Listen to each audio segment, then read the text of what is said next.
problems for them offensively. What's going to cause some problems for Cathedral Prep is the type of formations and the type of sets that Central Bucks West is going to come out in. Coach, I know we watched some films of Central Bucks West, and absolutely incredible the types of formations and sets they're going to come up with offensively. Yes, we looked at them yesterday on tape, and they do a lot of things, like you said, to create deception. Basically, they're running basic plays, but they'll move people all around. They'll flip-flop the offensive linemen. They'll run different sets, and sometimes they'll just run a straight dive. Sometimes they'll run an unbalanced line and come back with the trap backside. I mean, it's just a big deception thing. And I think with Prep, if they're not ready to just come out here and knock heads, I think they're going to be in trouble. And I think one thing we need to keep in mind, just 2 weeks ago, the Ramblers were here playing in a football game on AstroTurf, the OmniTurf, as I'm told it's called, whereas CB West has not played on AstroTurf, as you look at Mark Tate, the man that could be the key. And he's going to be a big key for the Prep offense. Coach Minute George wants Mark Tate to get the football, and he told us before the game that they're going to come right at him offensively to start this football game. So watch Tate to get the football quite a bit right from the opening kick. And we will be back to get ready for the opening kickoff after this.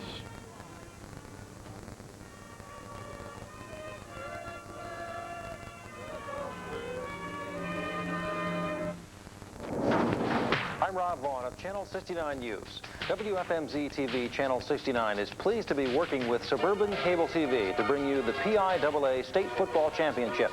Channel 69 News shared the thrill of covering CB West throughout its winning season, and we're proud to help bring you this championship game. Look for WFMZ TV on these cable channels.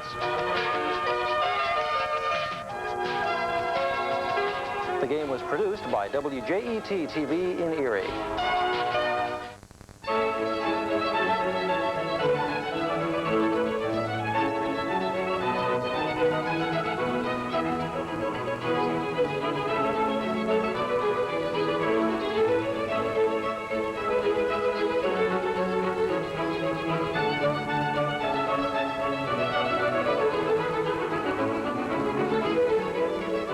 Sound advice, for simply the best advice on sound. In Cross Keys, Doylestown. We're always looking for a sale, a bargain, and we should. But if you shop price alone, especially in jewelry, your so-called bargain could be worthless. At Gem Jewelers, we'll help you compare both quality and price, and you'll see real bargains. This Christmas, give her the gift that'll last a lifetime, a diamond engagement ring from Gem Jewelers. Don't just shop price alone. Shop quality and price. Shop Gem Jewelers for value. Tomatoes is Bucks County's best-kept casual dining secret. Kids are always welcome to enjoy the friendly, fun atmosphere, and Tomatoes is open 7 days, 11 a.m. to 2 a.m. for lunch and dinner. Conveniently located next to the Barn Cinema, Tomatoes features a 7-page menu all day, ranging from sandwiches to full-line sauté. So, if nightly specials, delicious desserts, a lively bar, and big fun appeal to you, Tomatoes is the place to book your holiday parties.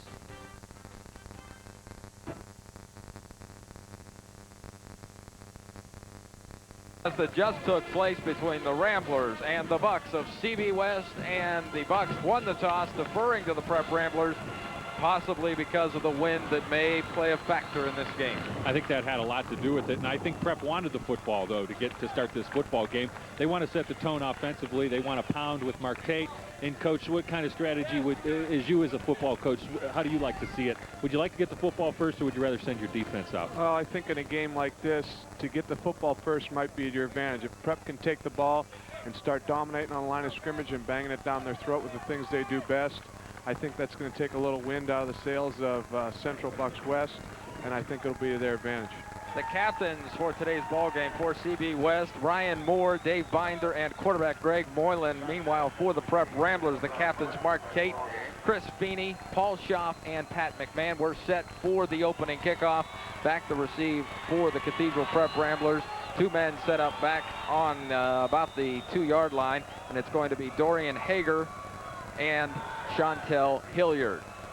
Look for a short kick here, Mike. He's kicking into the wind, and we watched him on tape a couple of times. He doesn't have a great leg, so Prep might get good field position to start out. And kicking off is John Patterson, and it's taken up over the middle. on the Ramblers, and he stuck hard at about the 23-yard line. And with the hit was Chris Fassbender, someone who we expect to see a lot of action from for the Bucks. Coming out on offense will be the Cathedral Prep Ramblers here at Altoona High School Stadium, a beautiful facility, beautiful Omni AstroTurf. They played here 2 weeks ago, were successful, and the Ramblers are hoping for the same as they come up for the first snap from scrimmage. Isbicki will be the quarterback. Mark Tate is lined up behind him in the backfield. We've got 1st and 10. The give us to Tate off the right side. Not a whole lot, but does pound through for a yard or two. Dave Binder on the stop for the Bucks. Well, that's what we expected Cathedral Prep to come out and do, and they'll probably do it again on the next play. The thing to watch defensively for Central Bucks West is their backers, especially their 2 inside guys.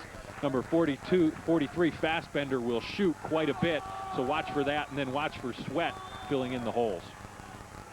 Murphy and Tate out of the eye. It's to Tate on the right side. Gets a good yardage out across the 30 to about the 32. He'll be shy of the first down, however. Williamson on the stop for CB West.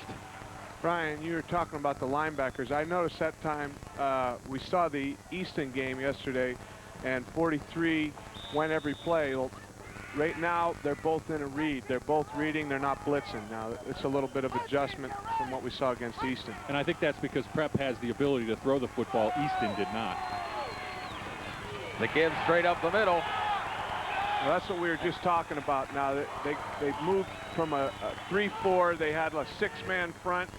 1 linebacker, and Tate broke to the 2nd level, and he just made about 5-6 yards. And I think Cathedral Prep has done exactly what they wanted to do to start this football game. They got a first down, they got field position, and that's going to be very important with the weather conditions. The ball just shy of the 40-yard line, 1st and 10 for the Ramblers. That was Cleland on the last stop. The pitch again to who else but Mark Tate off the right side.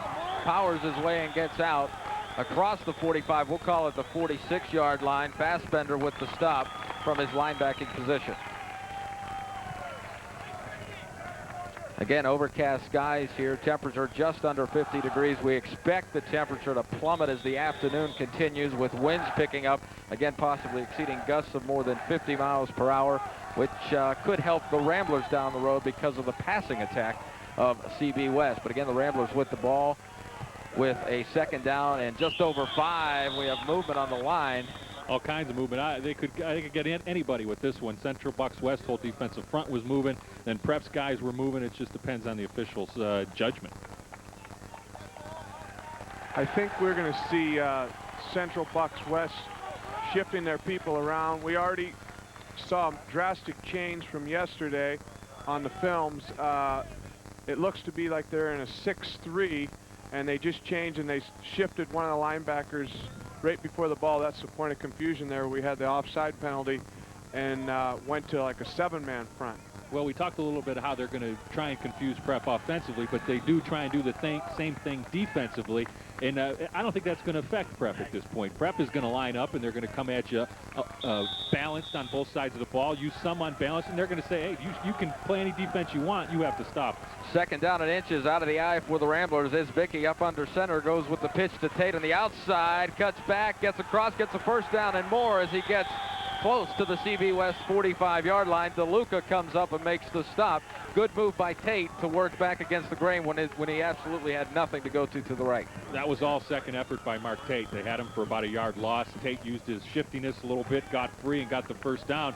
And if Prep's going to do the same thing, they're not going to stop until Central Bucks West proves that they're going to be able to stop this run to the right, and they haven't proved that they can do it yet. Thus far, Tate with 5 carries for 25 yards. So exactly what we're expecting them to do. I think you're going to see Tate cut back more, especially on the turf.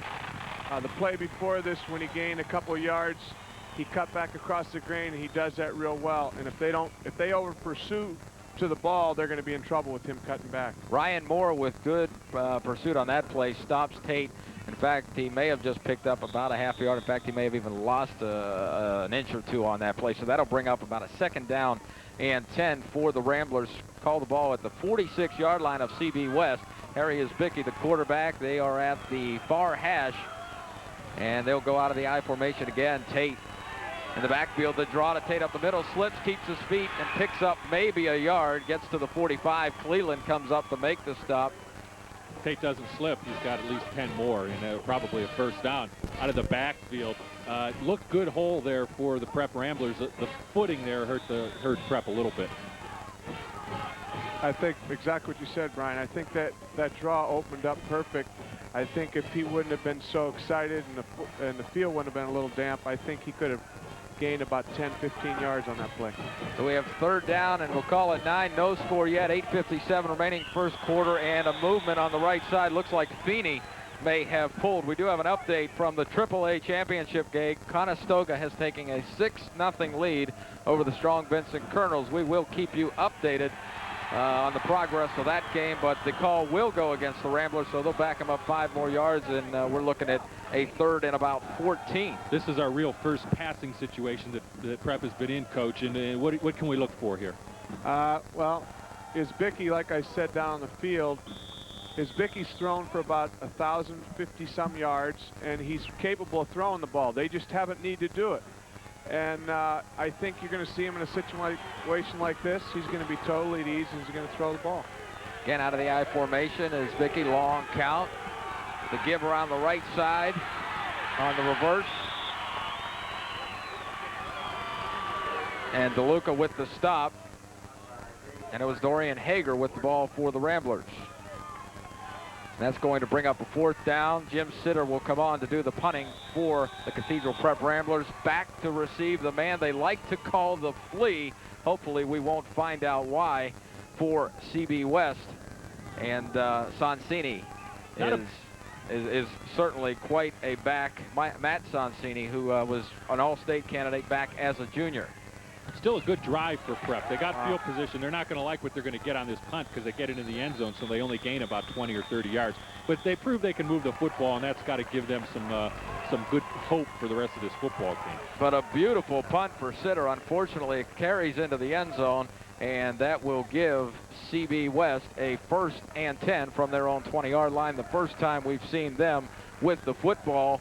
And it's going to be interesting to see how well things work. Taking a look at their offense, Moylan will be the quarterback, Cleland and Binder in the backfield. Again, Matt Sonsini will run from split end. We'll see him at wingback. We'll see him at the slot. And on the AstroTurf, he's very, very fast, although he's just 5'6", 150 pounds. They're going out of the I formation. And the give is deep in the backfield to Cleland. Cleland tries getting out right side and manages to fight for 2, maybe 3 yards on the carry. That will bring up a 2nd down. Probably a throwing situation for CB West, and the wind might not affect them at this point right now because they are going with the wind. They're going right to left as we look at it. So the wind may not be a factor in the first quarter for Central Bucks West. We'll just have to see how it goes. Schaff on the stop for the Ramblers. Call it 2nd down and 7. Ball at the 23. 7:28 remaining first quarter. No score. Again, this is just the first possession for CB West offensively. Again, out of the I. Man split to the near side of the field and a slot back. Long count. The give is to the fullback straight up the middle, and he gets good yardage, works forward, and picks up the 1st down. Tate comes up to make the stop,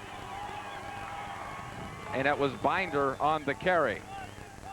I think you're going to look at CB West. I think they're going to try to fill Prep out here and just come right at them, just like Prep did, and see what they can get. The fullback, they have a totally balanced offense. The quarterback threw for about 1,400 yards. And each of the 3 wingback, fullback, and tailback each have about 500 yards. Now we have, I guess you'd call it twins to the right. We're starting to get into some of their different formations. They'll bring a man in motion to the near side of the field. Split backs. The give is to Binder again, the fullback, and he muscles his way out near the 40-yard line. That'll be a 2nd down and roughly 5 yards. On the stop was Schaff for the Ramblers. Well, Binder's not usually the guy they look for in these types of situations. When we've seen Central Bucks West, they don't really look at him. They look at their 2 other guys. So maybe Prep a little bit surprised early on that Binder's carrying the football. I think right now he's more of a short yardage type of situation guy. He's going to be the guy they're going to call on around the goal line to get the ball into the end zone. 2nd down and 5. Ball at the 39-yard line of CB West. They are moving, and we see our first pass of the day as Moylan rolls left in trouble, and he is nearly brought down, but now escapes and gets back out to the right side. Perez can't make the stop. He tries diving for the 1st down, and initially it was Perez who finally did trip him up with actually good pursuit to keep him from picking up the 1st down. I think right now, CB West, it's a pretty big battle on the front of the line there, and I think right now you're seeing CB West getting a slight edge and winning that battle.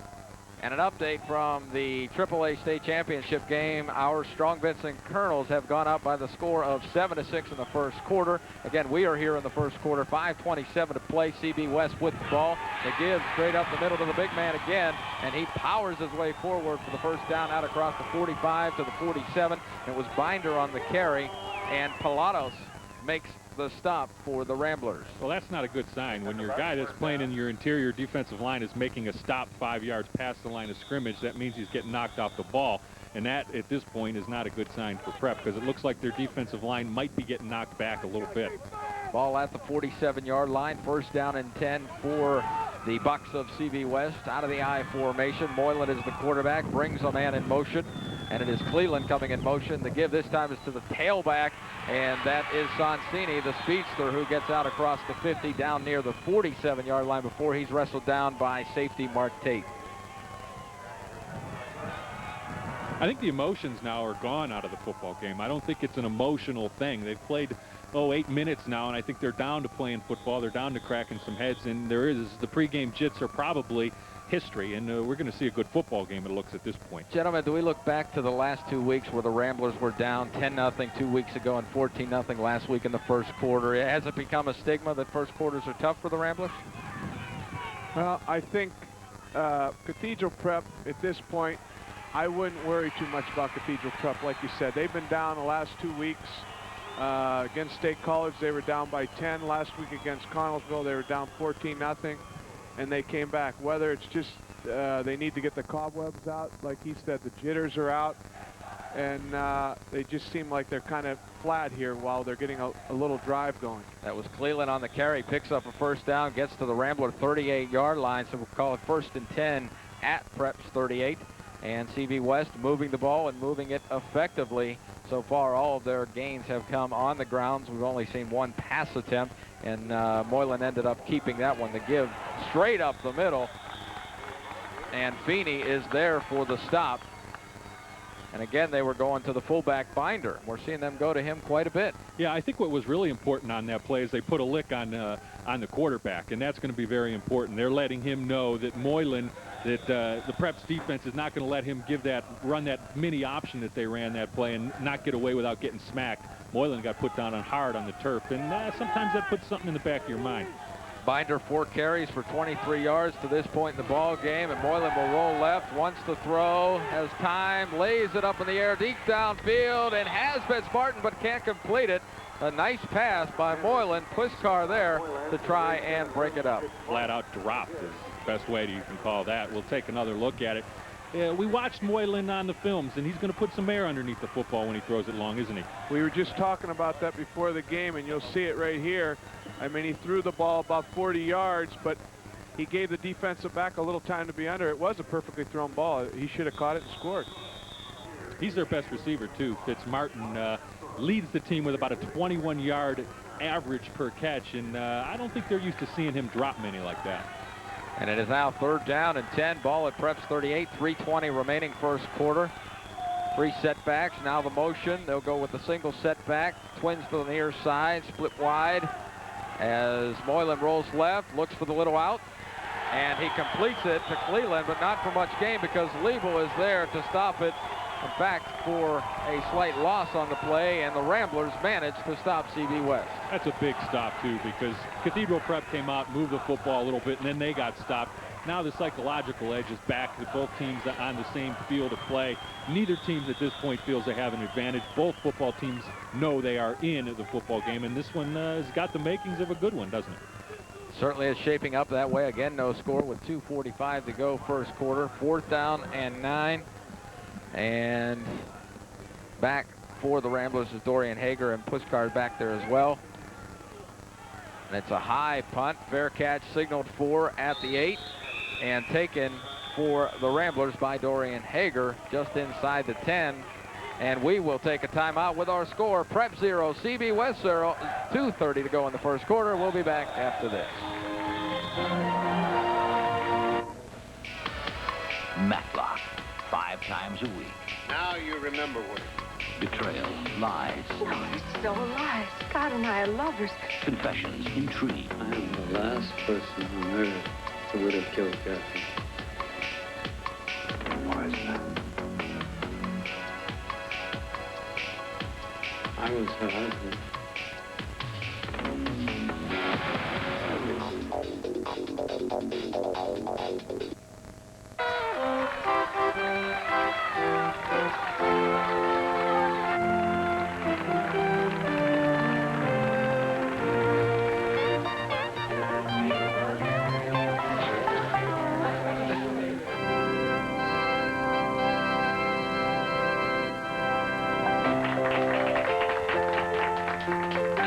Whatever the occasion, depend on Taylor for products, advice, and planning. Taylor Rental, we're more than just products at work. We're back live at Mansion Park in Altoona, Pennsylvania, with no score between the Prep Ramblers and CB West in this, the PIAA Quad A State Championship game. The Ramblers backed up in their own end. They'll start at about the 9 with 1st down and 10.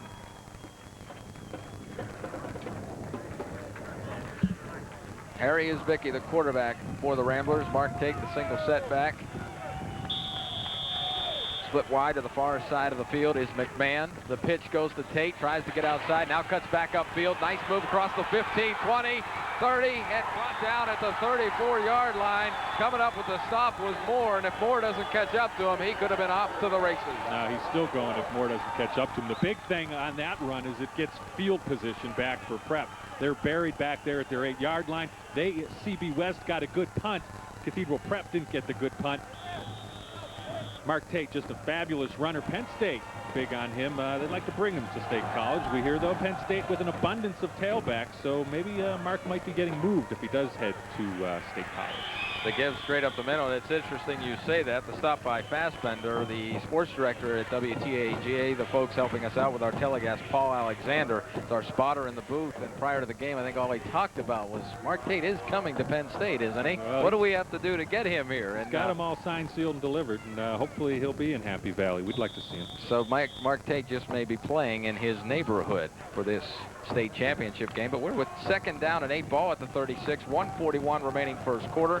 Mike Gallagher along with Brian Duffy and John Dahlstrand out of the I formation. The Ramblers will go. Isbicki back to pass, looks out in the flat, has McMahon. McMahon spins out and is brought down at about the 41-yard line by Fitzmartin. Well, Fitzmartin made a nice tackle. He made a much better tackle than he made a catch on their last offensive possession, dropping that sure touchdown pass. He makes up for it there. That's a great open field tackle on a good open field runner in McMahon. So the Ramblers will be faced with a 3rd down and 3 with the ball at the 41-yard line. I think you're going to see Prep continue with their usual game plan. Things are becoming more successful. They're getting more of the feel of the game. And I think you're going to see them just continue with what they always do. With the eye out of the tight formation, and Tate barrels forward. Looks like he has enough for the 1st down. The first man to him was Williamson, but they will indicate 1st down, so the Ramblers will have it 1st and 10 at their own 44-yard line, and they are moving the ball with 50 seconds remaining first quarter. Again, we have no score as Minute George starting to get into the game from the sideline. That was a nice spot for the Ramblers, I think. I thought for sure we were going to have to bring the chains out on that one, but they gave it to him. Prep will take it, keeps the drive alive, and keeps the field possession battle in favor of Prep. Again with a tight formation out of the eye, the fullback Murphy. Tate, the tailback, as Isbicki drops it, picks it up, rolls left, a mix-up, broken play, and picks up a couple of yards. What a heads-up play by Isbicki there. It could have been a big turnover. He just scooped the ball up and went to the left. It looked like it was going to be a toss to the right. Fumble and pick it up and just ran to the left and picked up a few yards. Isbicki has the ability to do that. You remember back in the District 10 championship game against Meadville, Prep scored their first touchdown on a play that Isbicki fumbled the snap from center, picked it up, and took it in himself. At that point, it was a 0-0 game, so it was a huge play. That's a big play, too. They get 4. Now they're looking at 2nd and 6 instead of 2nd and 13, or even having CB West have the football in great field position. People talk about Mark Tate all the time, but Isbicki, he's got 351 yards rushing and 5 touchdowns. So the first quarter comes to an end with the score: Prep 0, CB West 0. We will be back with second quarter action live from Mansion Park after this break. Just because Steel builds some of the most dependable chainsaws in the world, a lot of people think that's all we do.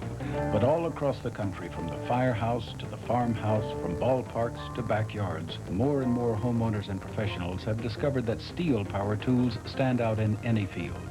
Visit your local Steel dealer today and find out why. You may be in for a powerful surprise. If you depend on power tools, depend on Steel.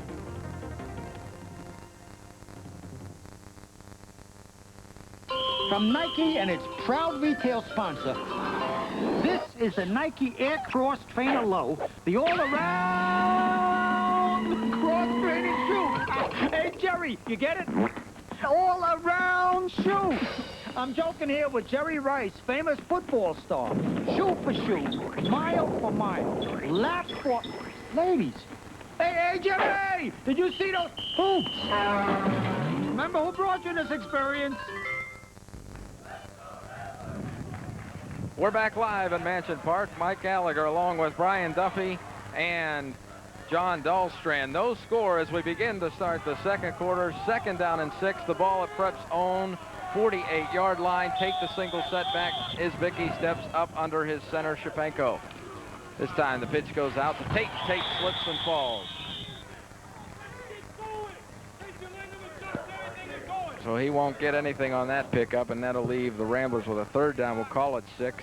Got a few minute George's insights on that play. We could hear Coach in the background giving the business to a couple of his offensive linemen. I think Tate had some running room again. I think that's the second time he's lost his footing. I don't know what type of shoes Prep's wearing on this turf. They are used to it, but the rain makes it a whole different thing. When we were down the field, I noticed he had a new pair of turf shoes on.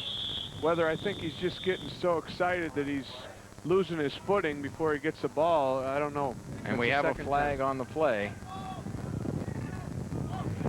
Procedure against the Ramblers, so that will back them up 5 more yards, and we're looking at an apparent passing situation with a third down. Dead ball, illegal procedure, offense, third down.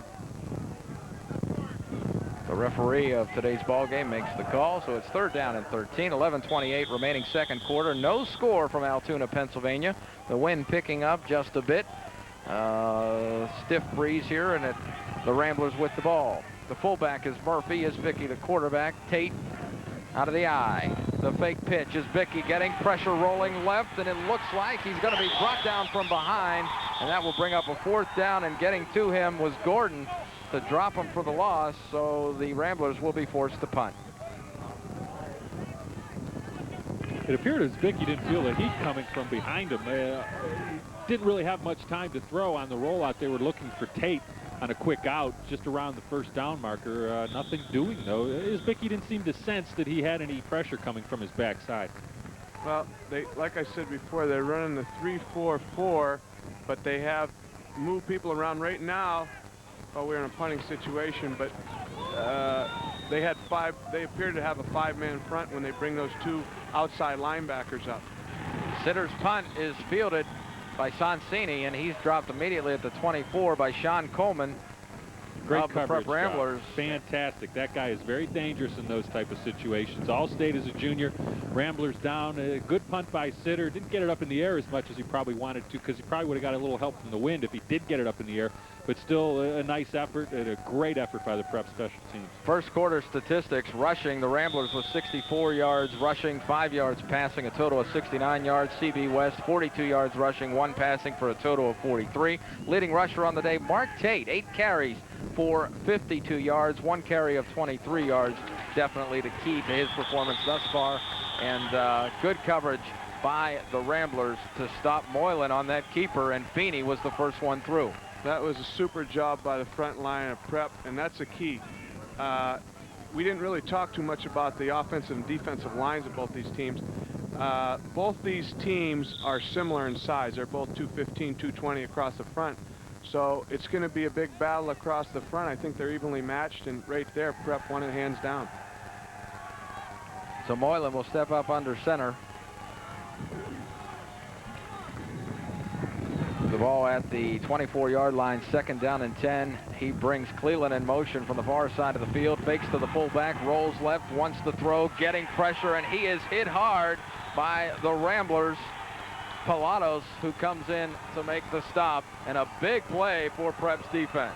Yeah, great pressure, especially on a rollout. Moylan trying to buy some time instead of being a straight drop back passer. He'll most of the time roll to his left or the right. Surprisingly, he will roll to his left. He's a right-handed thrower, but he is so talented that he can go to his left, and that's a big play. Now they're in a 3rd and 14, 3rd and 15 situation, and that's awfully tough throwing into the wind.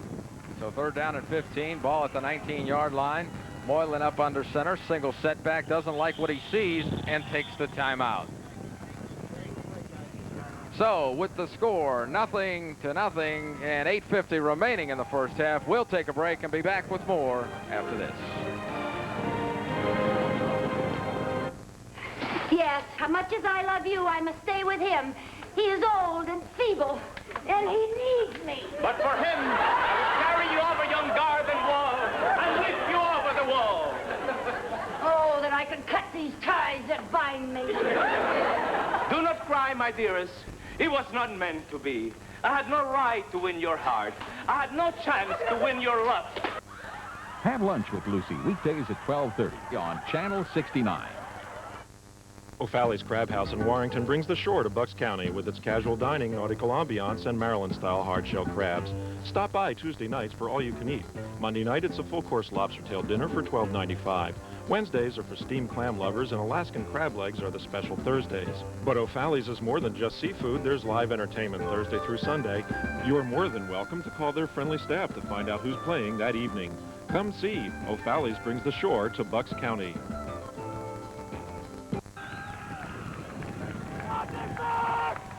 Welcome back live to Mansion Park, the home of Altoona High School, but today it's the Quad A PIAA State Championship between CWS and the Prep Ramblers. No score yet in the ball game. 3rd down and 15, ball on the 19, 8:50 remaining in the first half. Moylan up under center. The give is to Sonsini, who goes nowhere. Quickly on the stop is Feeney for the Prep Ramblers, so they will be forced to punt. That was a big play for the Ramblers there.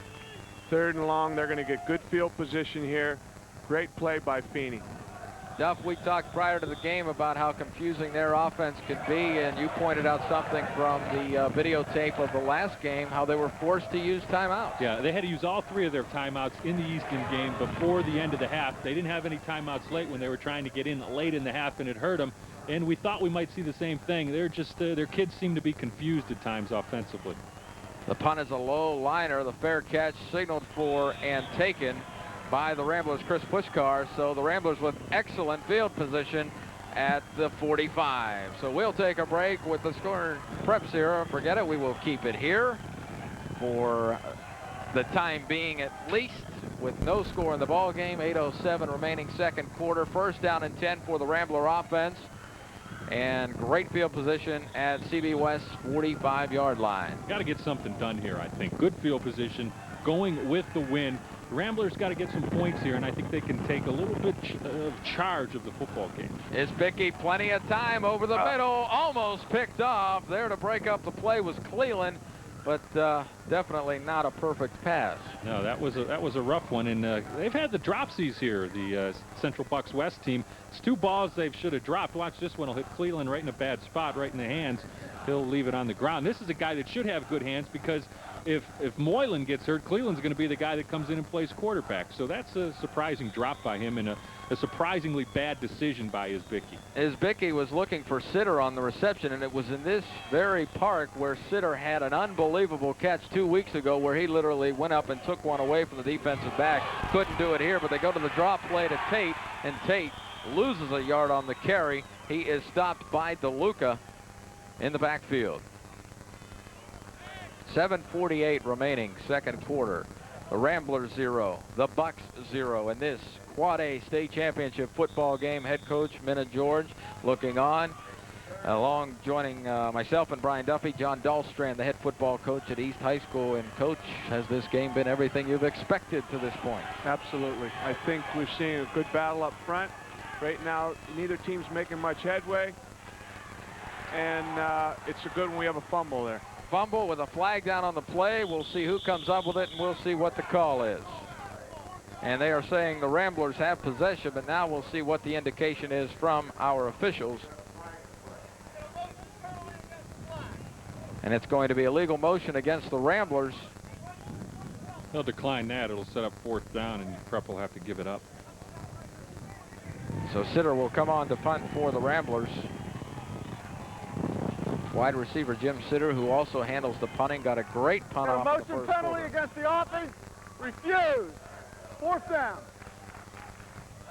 So the 4th down, and the Ramblers forced the punt. That's disappointing considering the field position they started this drive with at the 45-yard line of CB West. Back to receive for the Bucks is Matt Sonsini, the man they call Flea because of his tremendous speed. He's 5'6", 150 pounds as a junior, an all-state wingback, and we have a timeout on the field taken by the Cathedral Prep Ramblers. Still, the Ramblers with nothing on the scoreboard. CWS 0, 7:09 remaining. We'll be back with more after this. Since 1971, Stryker Soccer Center has been in Doylestown supplying soccer players like you with the best equipment in the soccer world, including over 150 styles of shoes by Diadora, Mitre, Adidas, Puma, Lotto, Patrick, and more. And Stryker has a full line of uniforms and goalie equipment by Uhlsport, Reusch, Umbro, Hummel, and Cannon. So come to Stryker for everything you need. Season after season after season after season after season. Stryker Soccer Center. Call us at 348-9400 and visit our store in Doylestown. This Bucks County home has been visited by the Zalucky Painting Professionals, and for the homeowner, the choice was simple. Since 1983, John Zalucky's courteous and dependable staff have been serving the Bucksmont area. Whether it's a residential or commercial job, Zalucky Painting's quality craftsmanship is fully insured. And if you book now for the spring, you'll receive a free power washing for the exterior of your home. Staining, popcorn sealing, and multi-spec treatments are also available. So don't delay. Call Zalucky Painting today for your free estimate. It's been a dogfight to this point in the first half with 7:09 remaining. Neither team able to put points on the board. Defense has been the story, and the Ramblers are set to punt it away. Sitter back for the Ramblers. Sonsini back to receive, standing on his 10-yard line for the Bucks. Sitter caught up in the wind. Not a great punt, but does get a Rambler bounce, and it will be down at about the 21-yard line, where CB West will take over. 1st down and 10, 7 minutes remaining second quarter. Still overcast skies, the wind's picking up, a very stiff breeze blowing right to left, and CB West is going right into it here in the second quarter. Moylan, the quarterback. His fullback is Binder, and Cleland in the backfield. This time the give is to Cleland, and he is met just past the line of scrimmage by Schaaf along with Feeney. Mike, before the game we talked a little bit about how Prep was going to have to read and react to what Central Bucks West did after the ball was snapped and not before the ball was snapped, depending on what type of formation they're in. So far they're doing a great job of that. CB West hasn't got off the big gainers that we've seen them get off in the past. Their passing game, maybe due a little bit to the wind, has been absolutely just shut down completely. Yeah, I think one thing, I think the Ramblers are outplaying them on defense. The Ramblers are doing a better job at shutting them down. You look at the field position, the Ramblers, especially the second quarter, as I speak too soon, the Ramblers had them down inside the 20, 25-yard line, as you just saw a big dive up the middle by the fullback. Well, that was fast, Binder, and he's in playing offense, and that's not something we've seen a whole lot. That's their inside backer. That's the guy they send on the blitz a lot. Haven't seen him do much offensively, but he had a nice run there. Mark Fetzner in on the stop, and we have an injury down on the field. And coming off the field for the Cathedral Prep Ramblers will be Perez. And Rantis Perez looks like he just may have been shaken up a bit. Doesn't seem to be lifting the right arm. Could be a shoulder injury. Yeah, the Prep better hope not, because Perez is a big key. He's the outside linebacker, and he does a super job for the Ramblers. And he comes down hard on the right arm and the right shoulder. And that's the indication at this point. But right now, Moylan with the ball. He's only passed twice. He's 1 for 2, but this time he gives to Cleland. and he goes next to nowhere. Coming up on the stop for the Ramblers is Mark Fetzner. Mike Liebel also assisting on the tackle. It's going to bring up a second down. We'll call it 7 yards for CB West. 5:29 remaining first half. And at this point, still no score in the ball game. A great defensive struggle. As you see, the rainbow is out over the field, and hopefully there's a pot of gold at the end of it for the Ramblers. And gold, I mean state championship medals. First, they've got to get by CB West, and what a stick for the Ramblers. I believe it was Liebel coming up to make the hit. That's the second real tough knock Moylan has taken, and he's going to be shaking his head after a little bit. The old brain cell's a little bit loose after that one. And it was actually Pilatos who come up and made the hit for Cathedral Prep. The ball is now at the 42-yard line, 4:49 remaining second quarter. CB West with the ball. Moylan, we talked about his passing. Well, he's been ineffective in that category today. 1 for 2 for a total of 1 yard in passing. He steps up under center with a single setback. Has Sonsini split to the near side of the field. And on this 3rd and 4, he rolls right, sets up, and the ball is almost picked off by Tate as he tries to make the grab, unable to hang on to the ball. And Mark Fetzner there as well. And Sweat is unable to hang on to the ball. So that's going to bring up a 4th down and 4. And CB West will be forced to punt. Back to receive for the Ramblers will be Pushkar and Dorian Hager. They will set up on about the 30-yard line, their own 30.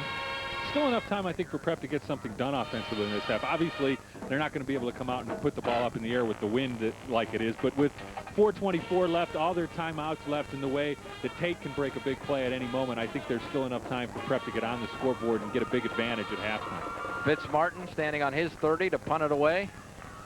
And it's a low punt that bounces at the 42. Does take a CB West bounce, but then the wind pushes it back, and they'll down it at Prep's own 40-yard line where the Ramblers will take over.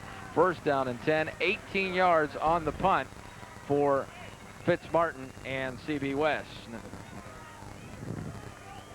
As you see looking on, it is Mike Pettin for CB West, who has been nothing short of spectacular since 1967, a record of 228, 35, and 4. But on the other side, Minute George at 109, 22, and 2. So this is more than just a football game. It's a battle of fantastic programs as DeLuca makes the stop on Mark Tate. I'll tell you what, Mike, Mark Tate has been a shoelace away a couple of times from breaking a big one, and the Ramblers are hoping. I bet they're going to go right back to him. They got plenty of time, 3:47 and counting, all their timeouts. There's no panic. There's no hurry. They're going to keep pounding away, and one of these times, Tate's going to break one of these. 2nd down and 5, an update from the AAA game. Strong Vincent has just gone up on Conestoga Valley by the score of 15-14. So Strong Vincent with the lead in the AAA state championship game. Flizar makes the stop on the Ramblers here with 3:25 remaining second quarter. And that is going to be shy of the 1st down for the Ramblers. I think we got to give this CB West defense a little credit here for bottlenecking Tate.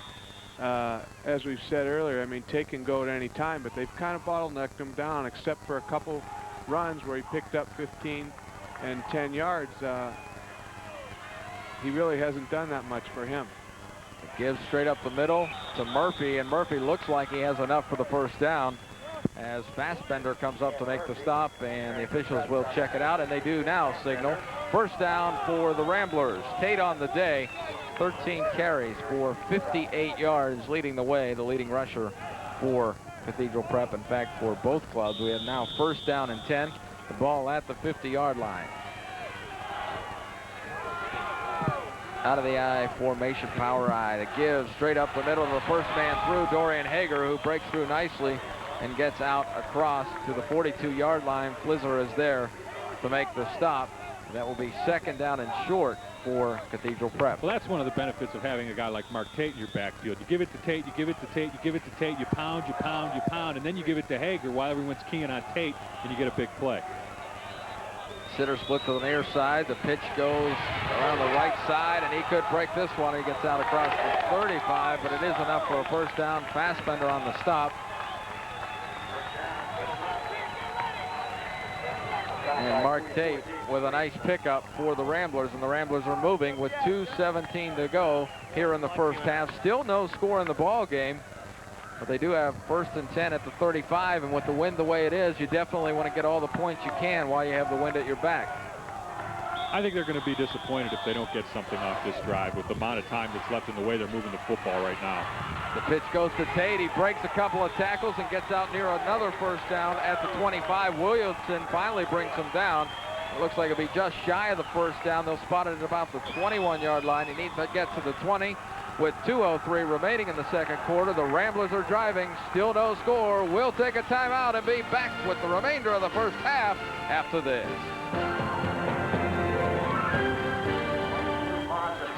Your plate number YR20891. Your light spot. We'll see a light blue on the pickup. Plate number 1.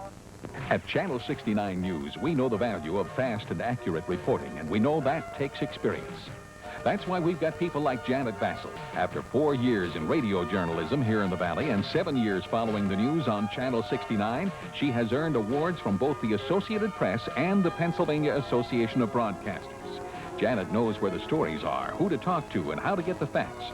Watch Channel 69 News and put her experience to work for you on the Lehigh Valley's news station. For 3 generations, Barb Lynn Carpets has served the Bucks County area with a wide selection of wall-to-wall carpeting, featuring famous names like Karastan, Lee's, and Cabin Craft, and their large stock ensures quick delivery by their experienced installers. Barb Lynn also stocks a complete line of Armstrong, Mongolian, and ceramic tiles, braided as well as modern and classic Oriental rugs, and a complete selection of wood flooring, plus the area's only full-service workroom for repairs and custom orders. When it comes to flooring, trust the name people have come to for 40 years, Barb Lynn Carpets. We're back live at Mansion Park. The Ramblers threatening to score with 2:03 remaining in the first half. The ball at about the 21-yard line. Second down, call it a short 2. The give is to Tate. He sidesteps one tackler, gets out across the 20, close to a first down. DeLuca there for the stop. We'll see where the spot is. This drive's very important for the Ramblers. They got to come out of this with some kind of points. There hasn't been much movement at all by either of these offense, and this is the first you could probably call a small drive they've really had the whole game.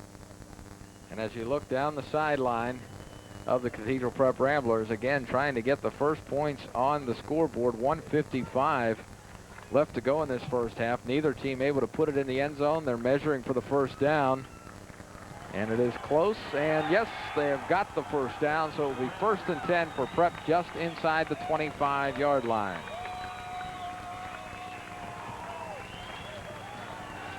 So Minute George has the Ramblers moving as this first half winds down right at half. Our own Brian Duffy will talk to Minute George on the sideline. Here the pitch goes to Mark Tate. Tate gets out across the 24 before he's met hard by DeLuca and a host of CB West defenders. Mike, this thing might come down to a field goal, and as I look at the Prep statistics, I don't see them with any field goal attempts. I'm not sure I have their statistics. Their kicker, Brian Bauman, I don't even know if he's attempted a field goal yet this year. I know he has the leg, but we might end up seeing what's going to happen here. Isbicki goes long for the end zone. It goes incomplete. He overthrows, and Cleland was back there to break it up for the for the Bucks rather. So that's going to bring up a 3rd down and a long 8. The ball at the 22-yard line of CB West. Isbicki waiting for the signal from Minute George.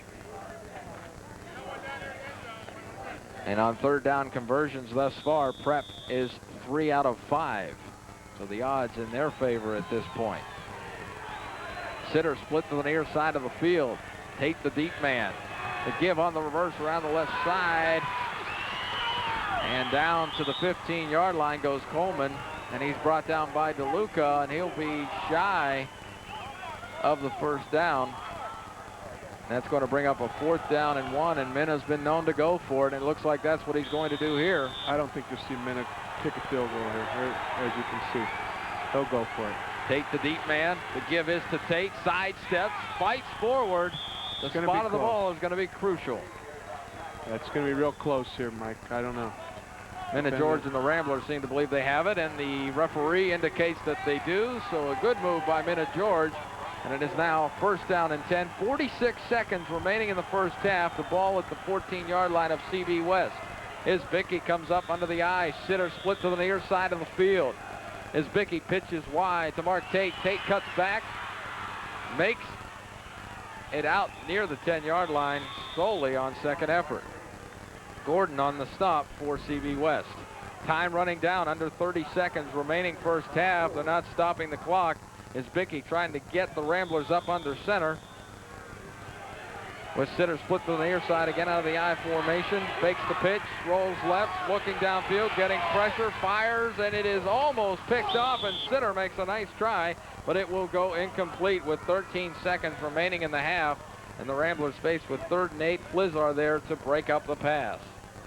Be interesting to see what Minna does on this play. You got 3rd and about 8.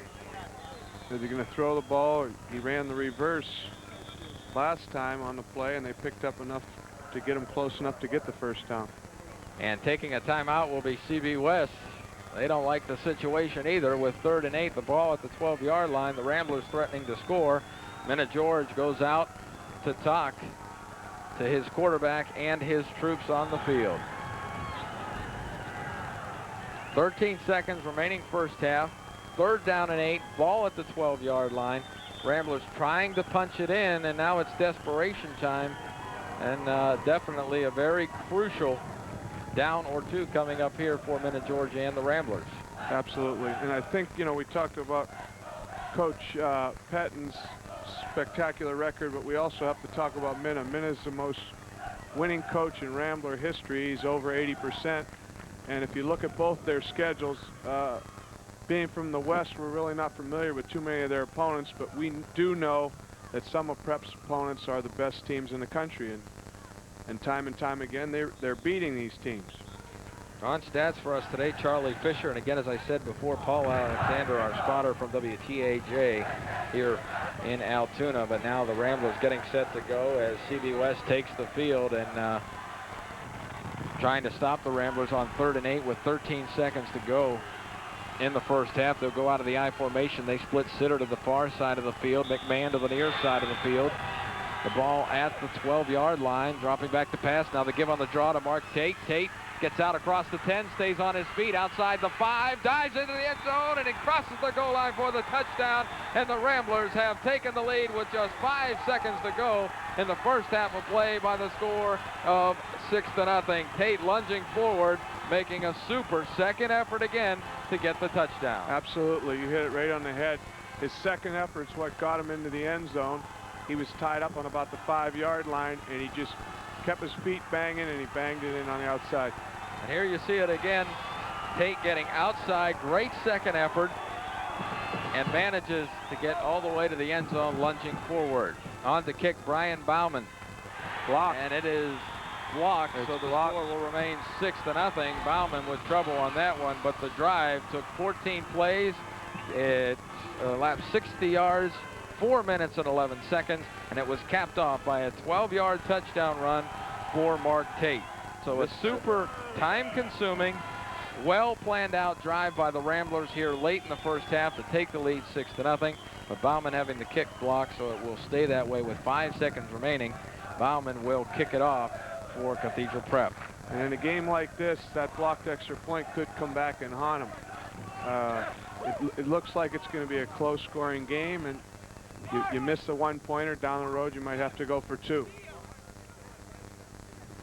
And an update, Conestoga now leading Strong Vincent in the second quarter by the score of 20-15.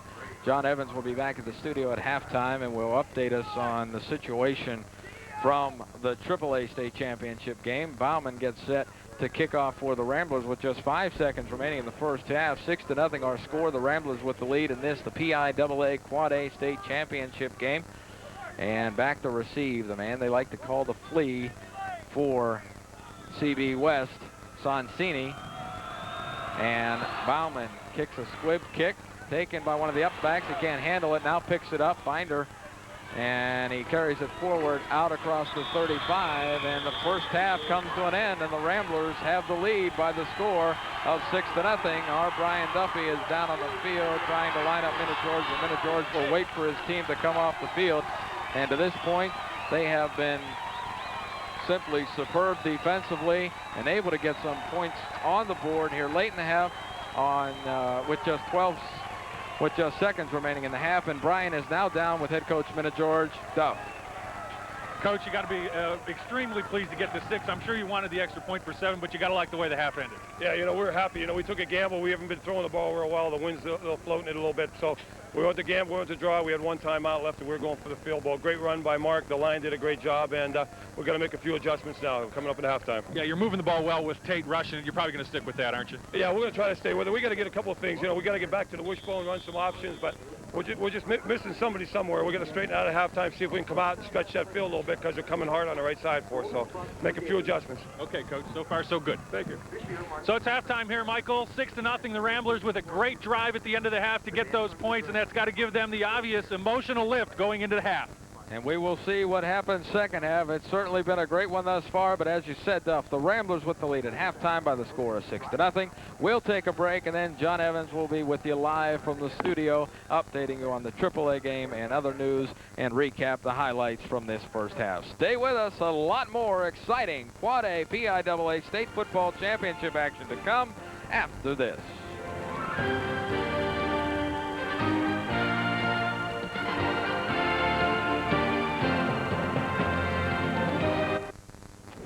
Channel 69 News serves the people of Bucks County 7 days a week. Our news professionals cover a 10-county area, providing you with the latest news, sports, and weather.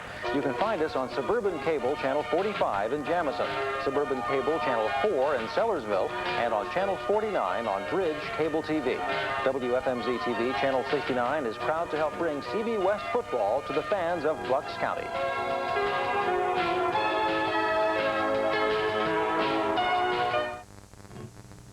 Conti's Cross Keys Inn, a landmark restaurant in the heart of Bucks County, is celebrating 45 years of a family tradition in dining excellence. Come reacquaint yourself with the finest of fresh foods and impeccable service. For reservations, dial 348-9600. The Pipersville Inn, located off Route 611 at Route 413, is Conti's conveniently country restaurant. Come enjoy the open-air kitchen and watch your chefs prepare the best in steaks, chops, and fresh seafood. Open Tuesday through Sunday for lunch and dinner. Atlas Gym has come to Doylestown. The facility includes the ultimate in free weights and circuit equipment, state-of-the-art cardiovascular equipment, and a 25-class per week aerobic and step program, plus hydrotherapy and physical therapy for rehabilitation.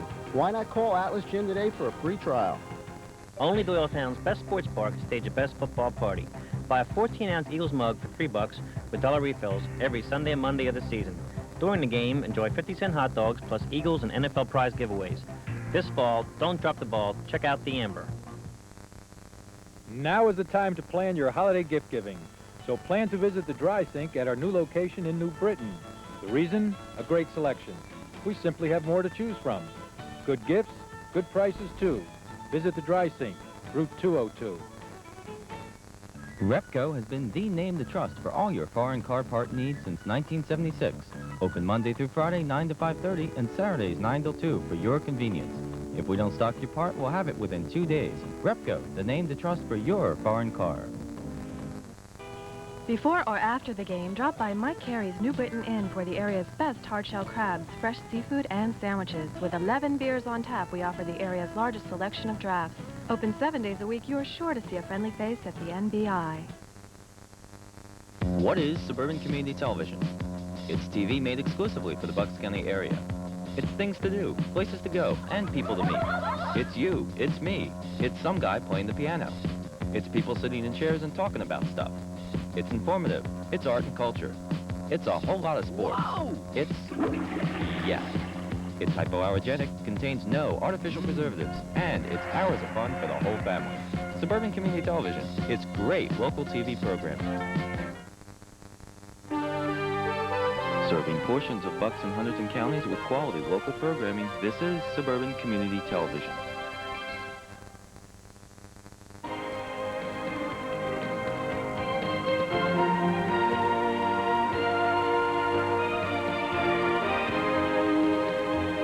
are back live at Mansion Park in Altoona, Pennsylvania. Cathedral Prep with a 6-0 lead over Central Bucks West at halftime.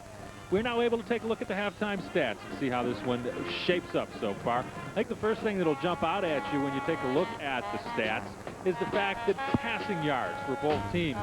Cathedral Prep with only 5 yards passing, and Central Bucks West, we were concerned going into the game that they could hurt Cathedral Prep with their passing game. They have 1 yard passing on the afternoon. So, Coach, that's an obvious plus for Cathedral Prep at this time. The wind has contributed to that, we have to be honest, but Prep's got to be very happy they've held that very good passing attack to only 1 yard. Yes, not only attributed that to the wind, but the pat.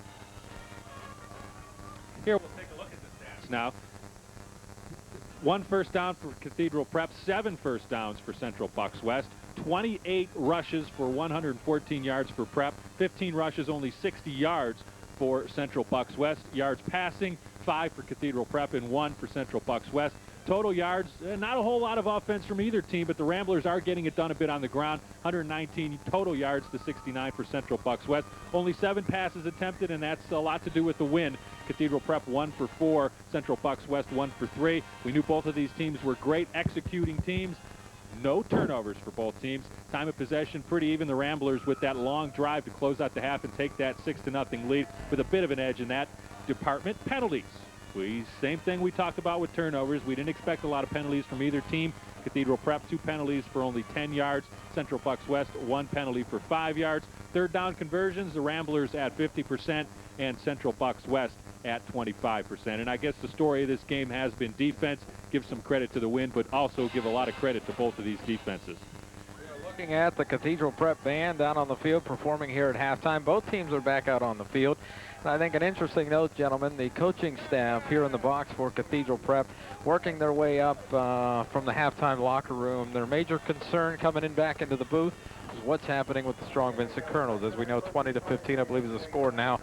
And I think it just goes to show that their minds are there and their hearts are there with their fellow league mates and the Colonels as well. So definitely, hopefully, when this day is over, Erie, Pennsylvania will have not 1, but 2 state champions returning home. And we are almost set for the second half. And the Ramblers on the sideline, 6-0. Now, the wind and the weather is definitely changing. It's getting worse. The skies are darkening. It's a little bit of rain and the wind picking up. So, it's still anybody's ball game to this point. I think the weather right now favors Prep. They don't have to come back. There's no pressure on Cathedral Prep to come out and score real quick. Central Bucks West will get the football to start the second half. Then they're going to have to put it up in the air. They're not effective running the football. They've run it 15 times. They've only got 60 yards. They haven't been effective doing anything offensively. Give a lot of credit to the Prep defense. Central Bucks West is going to have to make a lot of adjustments at halftime. Isbicki's done a good job so far as you get a good look at him getting ready for the center snaps. They haven't thrown it much, but he's made some good decisions. The captains out at midfield, Ryan Moore, Dave Binder, and Greg Moylan for CB West. And for the Ramblers as they come back to the sideline, it's Mark Tate, Chris Feeney, Paul Schaff, and Pat McMahon. The Ramblers leading 6-0. Again, the drive late in the first half covered 60 yards in 14 plays. Took up 4 minutes and 11 seconds on the clock. Now, last week we've seen the Ramblers in the fourth quarter put together a long established drive that got them the win. So that's really what they want to do, is control the ball. I think this is the key series here. They're up 6-0. If they kick the ball to these guys and hold them and punt for, get in decent field position, establish another drive, I think you're going to see CW West lose a little of their momentum, which they've had all game. Even though they're down 6-0, they've been banging in there all the way. And you're going to see a more even ball game. Looking on from the sideline is Mike Pettin, the coach since 1967 for CB West. Meanwhile, Minute George has 12 years as the Ramblers head coach under his belt with a record of 109-22-2. Keep in mind, Minute with 7 straight Metro titles, 6 straight District 10 championships, 35 straight conference wins. So certainly definitely a game that is a lot more than just a game. But here a big play. The flea has it, and he may break it. Finally pulled down from behind at the 45-yard line of the Ramblers, and that is a very big return for Matt Sonsini. Well, I don't think it's a stretch to say that's the last thing in the world Minute George wanted to see to open up this half. This offense hasn't moved the football at all. Now they get a big play, and that's the kind of thing that can spark a football team. Absolutely. Anytime you have a kickoff, if you get one block, spring a block, the guy breaks it up the middle, you got a single line of defenders, you can have a situation what you have. Moylan rolling right to throw with the wind, getting pressure, fires it out, and it's incomplete, going for Sonsini, who, by the way, picked up 39 yards on that kickoff return to the 45. Perkins there on to break it up, or rather Level, excuse me, for the Ramblers. Doesn't surprise me at all that they came out and tried to throw the football. No success running it. How about you, Coach? Did you expect them, especially since they have the win here in the third quarter? They got to score probably 1 or 2 touchdowns in this third quarter while they are with the win, because it's with their strength, the passing game. Absolutely. Well, supposedly Moylan's a Division I quarterback, and so far he's been shut out totally by the Ramblers. They're going to have to try to get him going and get some offense. Out of the I formation, Fitzmartin split to the near side, rolling left as Moylan to throw. He looks, fires, and it is complete. Out over across the 35 to the 29-yard line. Sweat from the tight end position makes the grab. Pushkar and Mark Tate there to run him out of bounds. Well, we saw them do that quite a bit in their last couple of football games. They roll to the left, and Moylan's got a nice arm, and he's pretty accurate at that distance. I'm not sure about his accuracy any longer than that at this point. But Moylan can throw that pass, even though he's a right-hander rolling to his left. And they've been successful with that over the years, and I think they're going to stick with that. They've moved it a little bit so far.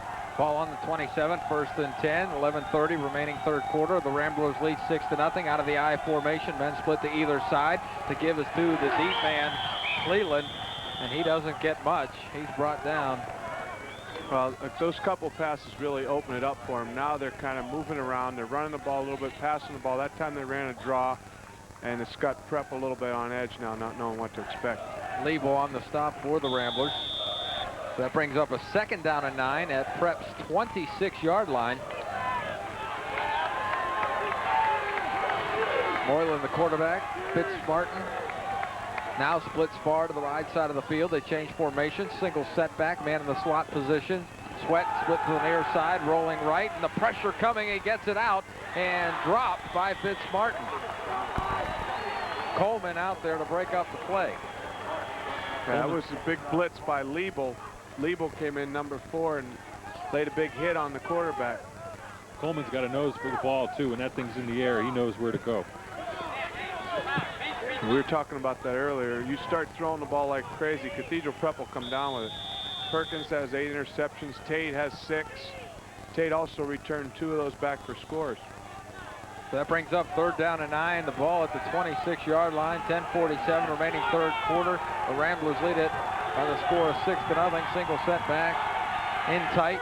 Man in motion is Sonsini to the near side of the field. Back to pass goes Moylan. Has time, rolling right, makes time for himself. Now getting pressure, throws long for the end zone, and it is long out of bounds. Not even close. It wasn't close, but I tell you, he came down with that ball, and he had 3 defenders on him. That's the linebacker. That's Sweet, and we didn't really see much of those two linebackers, Sweet and Fassbender, doing much offensively, and they've really contributed a little bit to the little bit that Central Bucks West has gotten offensively. Those guys have done their share. Yes. And it is beginning to rain harder. The umbrellas go up in the stands. So hopefully the Ramblers can stop them here on 4th and 9, and definitely we anticipated they would go for it, because last week with a similar situation inside the 15, they elected to go for it. Yeah, they don't have a guy that can kick a field goal, and as long as the game stays close, that's going to be the Prep's advantage also. Sonsini and Fitzmartin split to the far side of the field. Moylan rolling right, throws, trying to get the 1st down, and he completes it. We'll see where the spot of the ball comes, but there's a flag on the play. Coleman with the hit. Real late flag. It might be pass interference, but from where we're sitting, it's tough to tell. It might have been offensive pass interference. Flag came away after the play was already blown dead, and it looks like the Ramblers are going to get a big break. Illegal man downfield called on Central Bucks West, and when that happens in those type of situations, you get a lot of guys scrambling around. Offensive linemen forget where they are on the football field. They're trying to do their jobs. You can't blame them. They're looking for someone to knock down, and it was a break for the Ramblers. take a look at it again. And a nice catch by Fitzmartin, but nice stick by Coleman. The ball comes loose and goes out of bounds. And then the flag comes in, and that will nullify that. It is so hard when a quarterback starts scrambling to stay with your man. Here, we're going to get the call from the official here on exactly what the penalty was. We got an ineligible offense. Repeat, 4th down. Yeah, we were talking about this earlier. We watched him in the tape against Easton. The quarterback does have a design keeper. He'll run to the right or left. And when he starts scrambling, he's probably told if there's nothing there to tuck it and run. Sometimes if he takes that much time, you're going to have a man down. And your offensive line is also expecting a guy like that. He's like a, you know, you want to compare him to somebody, a running quarterback like an Elway or a Cunningham. And your offensive line, when they know that, they're going to start moving downfield looking for somebody to block, and it can cause some problems.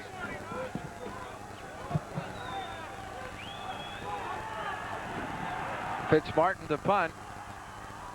His last one of 18. This one is high.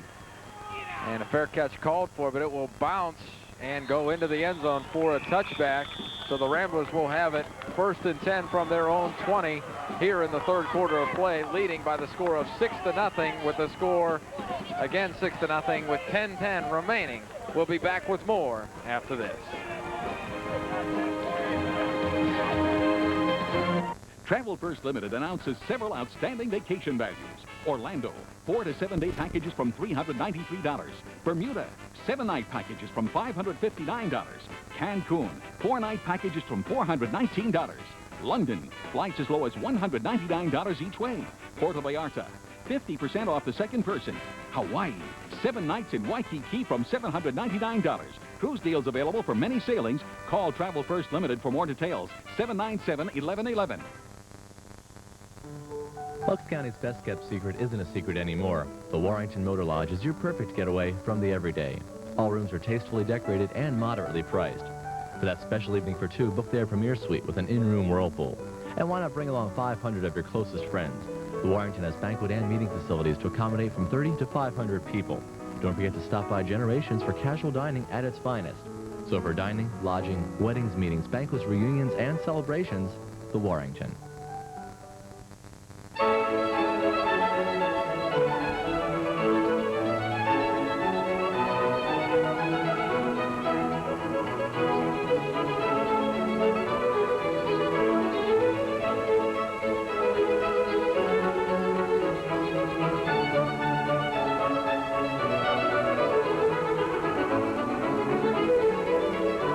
Sound advice. For simply the best advice on sound. In Cross Keys, Doylestown. We're always looking for a sale, a bargain, and we should. But if you shop price alone, especially in jewelry, your so-called bargain could be worthless. At Gem Jewelers, we'll help you compare both quality and price, and you'll see real bargains. This Christmas, give her the gift that'll last a lifetime. A diamond engagement ring from Gem Jewelers. Don't just shop price alone. Shop quality and price. Shop Gem Jewelers for value. Tomatoes is Bucks County's best-kept casual dining secret. Kids are always welcome to enjoy the friendly, fun atmosphere, and Tomatoes is open 7 days, 11 a.m. to 2 a.m. for lunch and dinner. Conveniently located next to the Barn Cinema, Tomatoes features a 7-page menu all day, ranging from sandwiches to full-line sauté. So, if nightly specials, delicious desserts, a lively bar, and big fun appeal to you, Tomatoes is the place to book your holiday parties. Atlas Gym has come to Doylestown. The facility includes the ultimate in free weights and circuit equipment, state-of-the-art cardiovascular equipment, and a 25-class per week aerobic and step program, plus hydrotherapy and physical therapy for rehabilitation. Why not call Atlas Gym today for a free trial?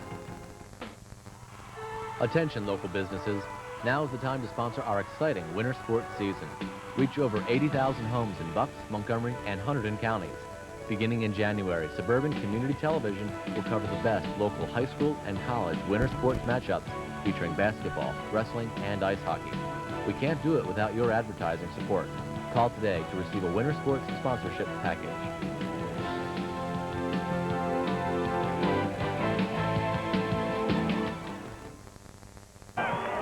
And while we were away, a nice play by Mark Tate watched the run just moments ago. He gets great yardage, gets the first down out to about the 37. So now they're out of the I formation, and Isbicki pitches to Tate, and Tate brings it out across the 40 to almost the 41-yard line. That'll bring up second down. Sweat on the stop for the CB West Bucks. They don't have an answer for Tate at this point. I really don't think they do. Mark Tate just carried the ball 2 times. He's gained 20 yards. I don't think they can stop Mark Tate at this point. And the longer it rains, the more the advantage is going to the Ramblers. They haven't figured out a way, and obviously in their halftime adjustments, they haven't figured out a way to stop him as of yet. No, even if there's nothing there, he makes something out of nothing. And run out of bounds by Williamson for the Ramblers is Chantel Hilliard. I like the play selection there by Minute George. They've been keying on him. They're keying on Tate, and they go with the sweep the other way. People following Tate the other way, and Hilliard with some good yardage. The ball spotted at the 49 of the Ramblers. The rain comes down even harder with 9:22 to go, and definitely could work to the Ramblers' advantage, and the give is in the backfield to Hilliard, and Fassbender is there to stop him for a loss. They just ran the defense we saw over and over again against Easton. They just blitzed number 43. Last week against Easton, he blitzed every single play we saw him on film. So that was a real big play for him.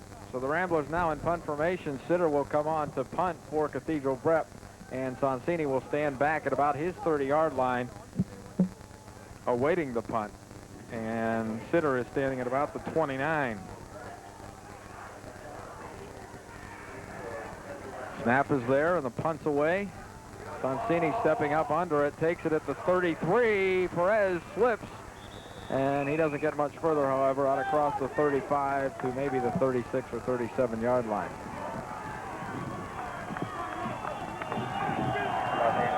Chris Benser on the stop for the Ramblers. It wasn't exactly a great punt, but it did have enough hang time for the return team to come down. Well, he was into the wind too, and so you know, that's a bonus. Any yardage you can get into that wind. We saw a couple bad punts by Fitzmartin in the first half by Central Bucks West, and that was certainly a better effort for Sitter. Out of the eye, the fake, the roll right by Moylan. Moylan looks deep down the field, and it is incomplete. Attempted for Fitzmartin. Perkins was there, right on his tail, but nicely thrown ball considering the conditions. It's quite obvious right now that they're not screwing around with any more of that running. They figured out that they can't get Cleveland free. They can't get their fullback Binder free for any big yardage. They feel they've got to throw the ball, and that's become quite obvious so far here. A lot of air under it again, Coach. A lot of air under it, but I tell you what, he does throw an accurate ball. That's right on the money again. It's just slightly out of bounds. I think it was a bad pattern because the guy was catching the ball, and he was out of bounds when he was looking to catch it. So maybe it's Martin's fault there on not a great run pattern. Moylan now 2 for 8 on the afternoon for just 20 yards in the passing department. Going in motion is Cleveland from the near side to the far side of the field, and they will keep right. It's Moylan going to keep it, gets out across the 40 to maybe the 43-yard line, and Perkins comes up to make the stop. That was a designed play there. There was no even look to throw it. Moylan was running from the get-go. 7:57 remaining in the third quarter. Third down, and call it a long 4. 6-0, the Ramblers lead. The ball on CB West's own 43-yard line. The rain is coming down, and the wind is carrying it right to left on the field, so it is at the back of the Bucks of CB West as they go out of the I formation on this 3rd down and 4. The give is to the deep man, Sonsini, who gets out and gets a first down out near the 50-yard line, and he's brought down by Liebel. I think the Bucks are going to have to take advantage of the wind being at their back right now. They only have 7 minutes to go, and then the wind's going to be in their face, and right now that's in Cathedral Prep's favor. And it really is picking up and getting cold, and the fans in the stands will indicate that. The umbrellas are up. The Prep crowd is keeping plenty warm as long as they keep the lead at 6-0 here with 7:20 to go in the third quarter. Single setback. Hands put to the near side. Moylan rolls left. Looks downfield for Sonsini. Now wants to keep. Gets out across the 50. And he's hit low and knocked out of bounds at about the 47-yard line by Liebel, who comes up to make the tackle around the legs. Great open field tackle by Label, and he only picked up a couple. If he wouldn't have tackled him, he might have picked up a first down there.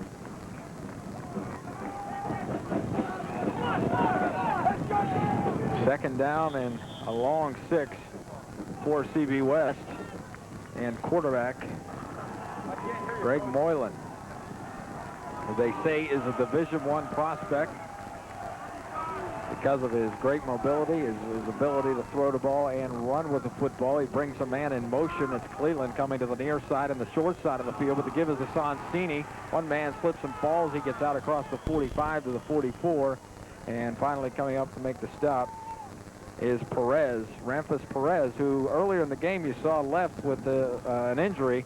At halftime, the trainer indicated to me that he is okay. He just received a shot to the shoulder. It numbed his right arm, and they just wanted to check it, but he is okay. Third down conversion. CB West is 2 of 6, and now they're faced with a third down and 3 at the 44-yard line.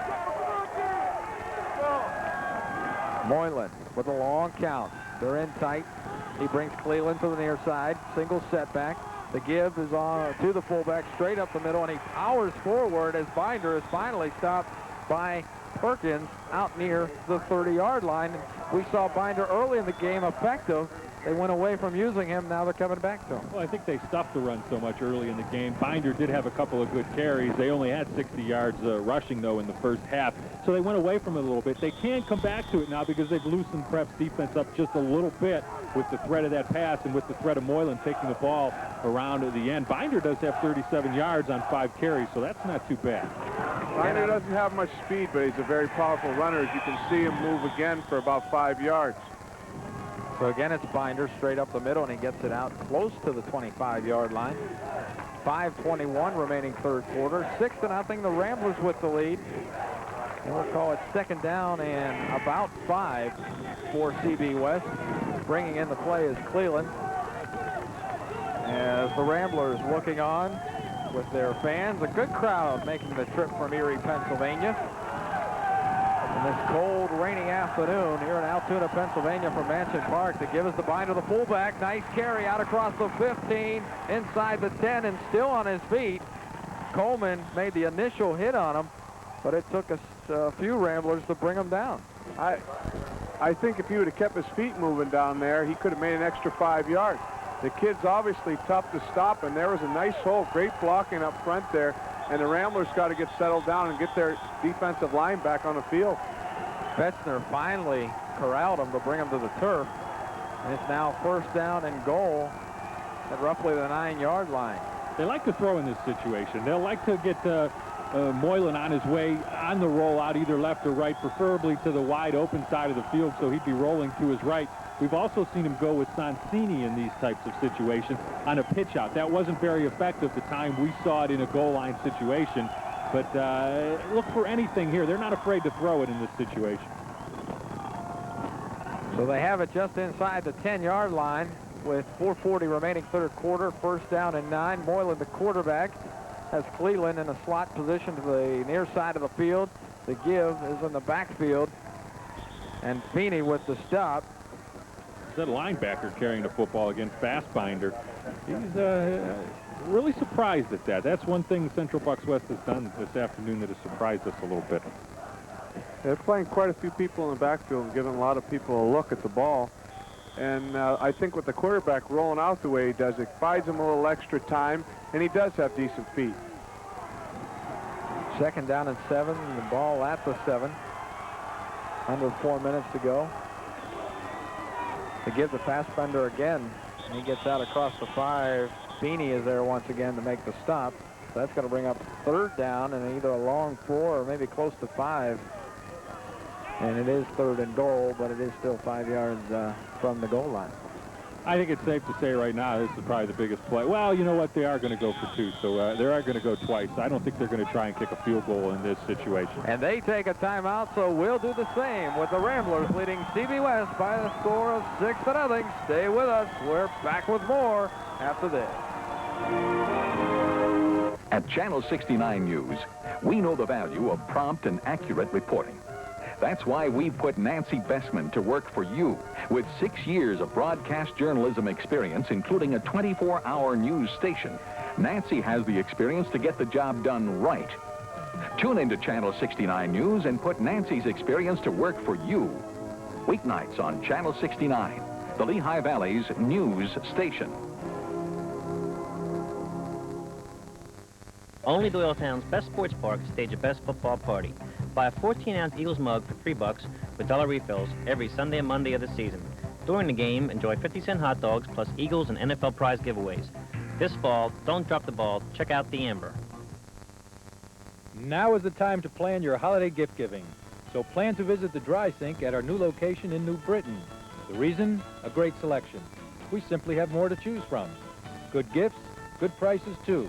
Visit the dry sink, Route 202.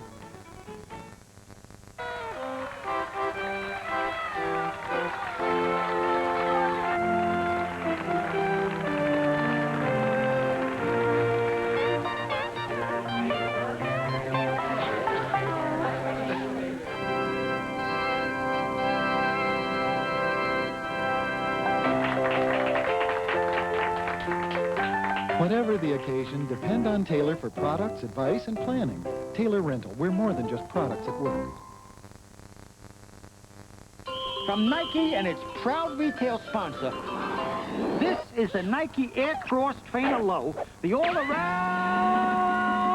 cross-training shoe. Hey, Jerry, you get it?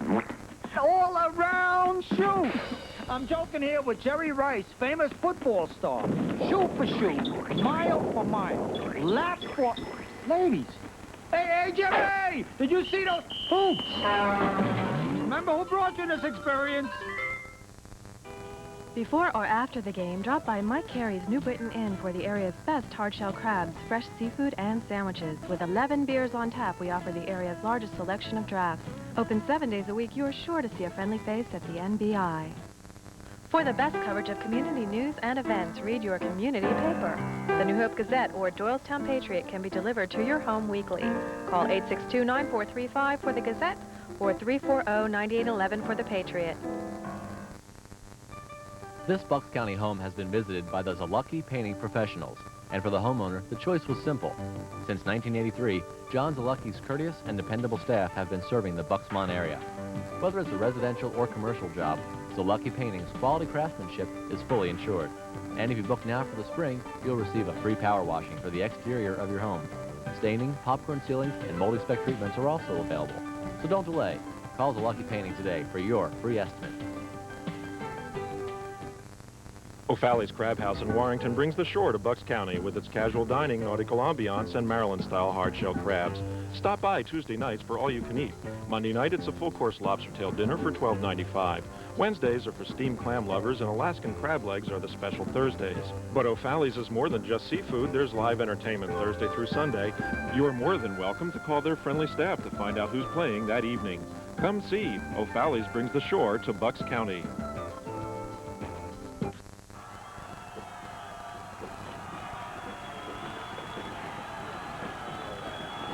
We're back live at Mansion Park. Mike Gallagher along with Brian Duffy and John Dahlstrand, the head coach of the East High Warriors. And right now, CB West threatening to score with 3rd and goal at the 5-yard line. Moylan, the quarterback. And they are in tight. He has Sonsini in a slot to the near side of the field as he brings them in motion. Big play here. Side. You got 3rd and 5. He's going to keep it on the roll. He's run down at about the 2-yard line, so that's going to bring up a 4th down and goal. One interesting stat, the entire first half, CB had 15 rushes for 60 yards. In the 3rd quarter, they now have 11 rushers for the same 60 yards. So, Sean Coleman, a nice job on the play for the Ramblers, holding on for dear life. Got just enough of Moylan's jersey on the play. That, again, was a designed run the whole way. We thought he might roll out on 1st and 2nd down. They waited till 3rd down, and I think they've pretty much got to do the same thing here. They're either going to roll with Moylan or they're going to give it to one of those 2 linebackers that are in the backfield and let them pound it up the middle. Sweat is in the lineup. So we have 4th down and goal. Sweat the single setback, and again Moylan takes a timeout as he gets down near the goal line.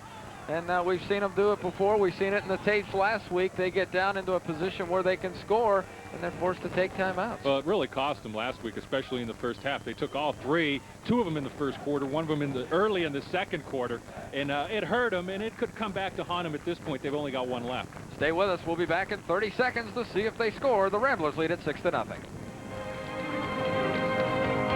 Before there was Richie Cunningham, there was Opie Taylor.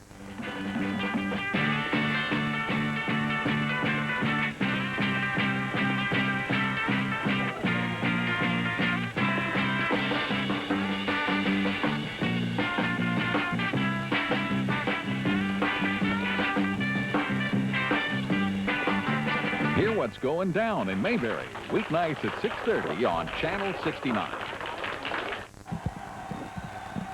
To set the stage for you here in the third quarter from Altoona, Pennsylvania and Mansion Park, the Ramblers lead at 6-0, but CB West with a 4th and goal at Prep's 2-yard line. Moylan, the quarterback, single setback, and he gives it to that fullback who powers into the end zone. Binder gets the touchdown, and we are tied at 6. It's a crucial kick right here. That Rob Sweat, I tell you, banging it in there. Actually, it was Binder who has done well. He's been effective early in the game, and he did so on this drive. And I guess if you're going to let him bring it down there, you let him punch it in. Yeah, exactly. And they did a nice job. That was a nice drive. They had a nice balanced attack. And, you know, how big is this play right now? This is, we talked about 3rd and 4th down being the 2 biggest plays of the game. Well, we spoke too soon. Here's the biggest play up to this point. We talked about this the first half. This could come back and haunt them. As you see, it goes up and it's good, and it's 7-6. John Patterson connects on the point after conversion to give CB West their first lead in the ball game here in the third quarter with 2:45 remaining. CB West up on the Ramblers by the score of 7-6. Recapping the drive for you, covered 63 yards in 12 plays, took 5 minutes and 42 seconds off the clock with Binder with the 2-yard touchdown run. But when you keep in mind that they took 5 minutes and 42 seconds off the clock, that's less time they have to work with the wind, where the Ramblers will be coming back with an entire 4th quarter with the wind at their back. I don't think it's as important for Prep to have the wind as it is important for Central Bucks West to have the wind. So still, Prep with the advantage, I think, in the 4th quarter. They've been pretty successful still moving it with Tate. Don't look for Minute George to panic. There's an eternity left in the football game. Prep will get the ball probably 2, 3, maybe even 4 more times in the football game and get one more score. And I think Central Bucks West, if they do get down again, they're going to be hard-pressed to put it in against the wind. John Patterson getting set to kick off. Back to receive for the Ramblers, standing on about the 5-yard line. Dorian Hager and Chantel Hilliard. And an update from the AAA game. 22-20, the Strong Vincent Colonels have taken the lead over Conestoga Valley. And taking the ball for the Ramblers is Chantel Hilliard. He gets returned out across the 15 and brought down at about the 18-yard line by Rob Sweat, the linebacker fullback for CB West. That was a great play by Sweat. He went right through the wedge, balanced up, and made the play. So it'll be 1st down and 10 for Isbicki and the Cathedral Prep offense. The ball at about the 18-yard line. Out of the I formation, sitter split to the far side of the field. The pitch comes to Mark Tate. Tate sidesteps, gets out maybe to the 20-yard line, or call it the 19. Williamson on the stop for CB West. When your offense does something good, the whole team benefits. And right now, CB West is hoping that's going to be the case with their defense. That's usually is the case in those type of situations, especially on this level where it becomes an emotional thing. Absolutely, and right now it looks like CB West has some momentum going in their favor. They got their people up on their sidelines, and they're up 7-6. Uh-oh. Isbicki on the keeper on the left side. Now pitches it. The ball's loose on the field. And it's down, and it looks like the Ramblers have recovered, and it will be 3rd down on the 1-yard line. 3rd down inside the 1, literally on the goal line. A great job by Feeney to recover, but a near disaster, and maybe yet before it's all over here. Sweat, the one causing the play, and knocked the ball loose. Take a look at it again. Well, the ball's going to be bouncing around. The problem here is the Ramblers avoided one disaster by recovering the football on the 1-yard line. But what this is going to do is it's going to make them punt into the wind. It's going to give Central Bucks West almost 2 minutes, 1:50 to work with the wind with great field position. So that really puts the Ramblers in a hole. Absolutely. So with 3rd down and 27, there's a timeout on the field. We'll take a break. The Ramblers trail by 1 by the score of 7-6. Stay with us. We're back after this. For 3 generations, Barb Lynn Carpets has served the Bucks County area with a wide selection of wall-to-wall carpeting, featuring famous names like Karastan, Lee's, and Cabin Craft, and their large stock ensures quick delivery by their experienced installers. Barb Lynn also stocks a complete line of Armstrong, Congolium, and ceramic tiles, braided as well as modern and classic oriental rugs, and a complete selection of wood flooring, plus the area's only full-service workroom for repairs and custom orders. When it comes to flooring, trust the name people have come to for 40 years, Barb Lynn Carpets. Just because Steel builds some of the most dependable chainsaws in the world, a lot of people think that's all we do. But all across the country, from the firehouse to the farmhouse, from ballparks to backyards, more and more homeowners and professionals have discovered that Steel power tools stand out in any field. Visit your local Steel dealer today and find out why. You may be in for a powerful surprise. If you depend on power tools, depend on Steel.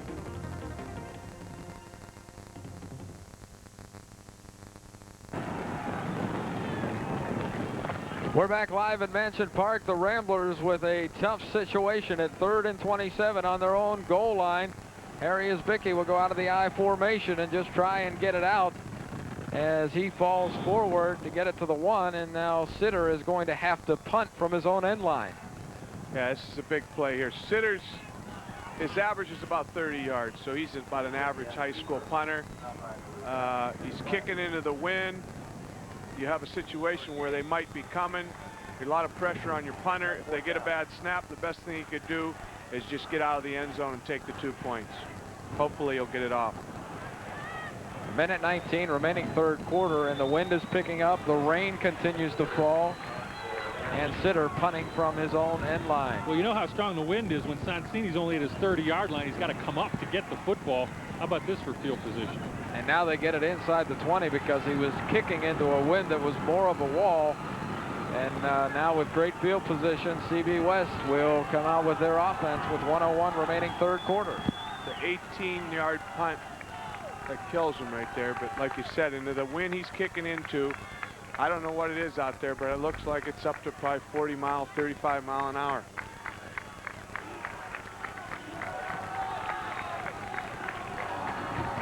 So CB West on offense. With the win, which is the key. With a minute left to go in the 3rd quarter. Moylan, the quarterback. Binder in the backfield. Sonsini goes in motion to the far side of the field. Gives straight up the middle to Binder, and again breaks several tackles, stays on his feet, and gets a 1st down inside the Rambler 10-yard line. And they found their man. They're blowing them off the ball inside all of a sudden. Now that defensive line had played a great 1st half. I don't know what they've done differently, but they're just not coming off the ball, and they're banging it right inside. I think it's the, Coach, you think it's the threat of the pass? I mean, they came out and threw the ball maybe the first 5-6 times they touched it. It's got to loosen you up just a little bit. That might be it, but I just think they're getting beat off the ball up front. Now Sonsini at tailback with Binder at the fullback position. They're lined up tight. Send a man in motion to the far side of the field. Puskar goes with him to follow. The pitch to Sonsini. Tries to come outside. Now brings it back inside, and he's hit, but not before picking up a couple of yards on the play. That was great pursuit by the Rambler defense. Sonsini made a great cutback and got yards out of what there was nothing there. Schaff eventually makes the tackle, and the 3rd quarter is winding down. Doesn't look like they'll get off one more play, and they are out of timeout. So the 3rd quarter comes to an end with the score. CB West 7, the Ramblers 6. CB West threatening to score. Come back to see what happens after this break.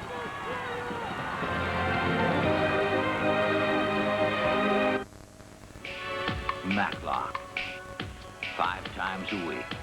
I have to ask where you were the night of the murder. Confessions, intrigue. I did not kill Frank Larson. I'm so ashamed, Mr. Matlock. I'm so grateful that you're not going to make it public. Conflict. Passion. And you hit him. You hit him hard. You killed him.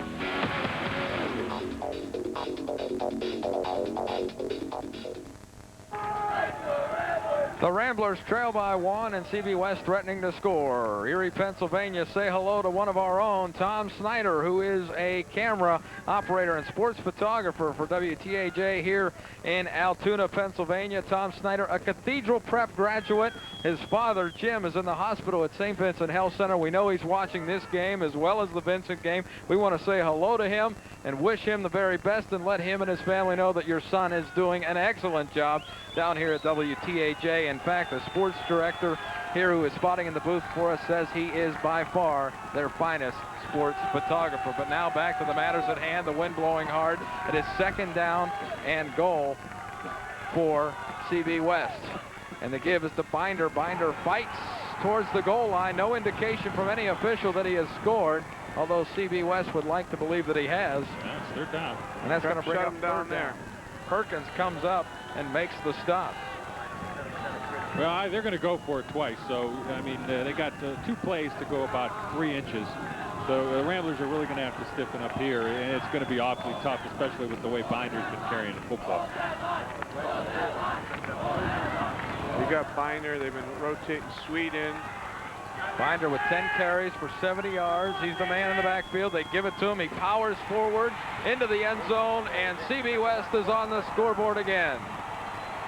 I go for 2 here if I'm CB West. I make Prep get 2 scores to beat me at this point. They go for the 2. They got a 15-6 lead. The Ramblers need 9 points at that juncture. If they go for the 1, they've got 14, and a touchdown and a 2 can tie you. So I don't see any benefit for CB West going for the kick at this point. How about you, Coach? No, I don't. But they are going for the kick.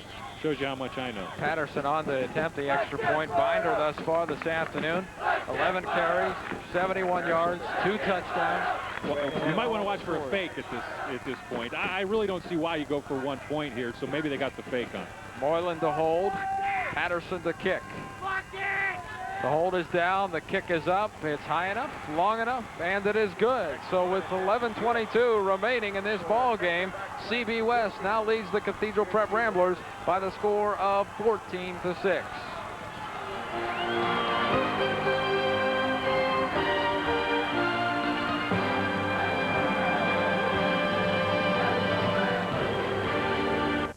At Channel 69 News, we know that to be your #1 source for news, we've got to have the right people. People like Rob Vaughn. He's got the experience to get the job done right. Experience which includes 10 years of broadcast journalism in Wilkes-Barre and Philadelphia and reporting for the Associated Press in Washington, D.C. And now he's working for you right here in the Lehigh Valley. Rob Vaughn doesn't just read the news. He's out there getting the news. Tune in to Channel 69 News and put his experience to work for you, the Lehigh Valley's news station. So CB West goes up by the score of 14-6 as they cap off a 19-yard drive that took 4 plays in 1:38 seconds. Again, it was Binder with a 1-yard touchdown run, his 2nd scoring effort of the afternoon. And CB West now in control in this football game, but the Ramblers are not out of it at any point, at least at this point, because they do have the wind at their back, and hopefully now they can get some decent field position. Yeah, they should get something out of this kick. They haven't really got a lot of field position out of their kicks. Hager's a guy that we've seen do some great things with kickoff returns over the course of the year. They're going to get a short kick here. Hilliard, maybe not the breakaway type of speed that Hager has. So if you're Prep, you probably want to see the ball in Hager's hands in this situation, averaging 24 yards a kickoff return, and he's capable of breaking one at any time. So it's Hager and Hilliard back to receive the kick from Patterson. He'll kick from his 40-yard line. He's kicking right into the wind here. They could get a break and get good field position here. And they put Sonsini down to hold because of the wind. And now they're going to bring the ball to the other hash mark. Fooling everybody now, aren't they? Don't ask me. Boy, they sure caught me off guard on that. And it's a squib kick. And falling on it for the Ramblers It's Chris Serafini. Nice play there. Probably saved him 15 yards just by diving on the ground and getting after the ball. That thing could have rolled down to about the 25, 22-yard line. But now the Ramblers with decent field position at their own 39-yard line.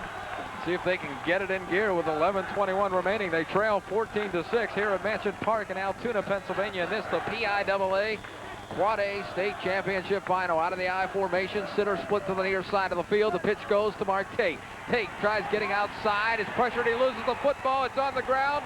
Looks like CB West may have recovered, or has it gone out of bounds? No, they give it to CB West, so they will take over 1st and 10 with great field position. Sweat comes up with the football, and now the Ramblers may be in trouble. Well, this is an uncharacteristic thing for the Ramblers, making 2 crucial errors like this one in the last possession, but in 40, 50-mile-an-hour winds and downpour, anybody can make mistakes. Well, I don't think there's any question right now. The defense has got to stiffen up right here. I think any more points put on the board puts the Ramblers in a real tough situation. Right now, even a field goal hurts you. I don't know how good of a field goal kicker they have, and they need quite a bit to get into that range, but Prep's got to get 3 and out here. Moylan, the quarterback. And they're going to give it to Binder, the man who's done it all here in the second half. He gets out across the 40 to near the 38-yard line, and I guess that's probably the strategy to use. Go with what works. They're just running a short, quick trap in there and banging in there with the fullback, and Prep hasn't been able to stop it in the second half. Schaff with the tackle for the Cathedral Prep Ramblers.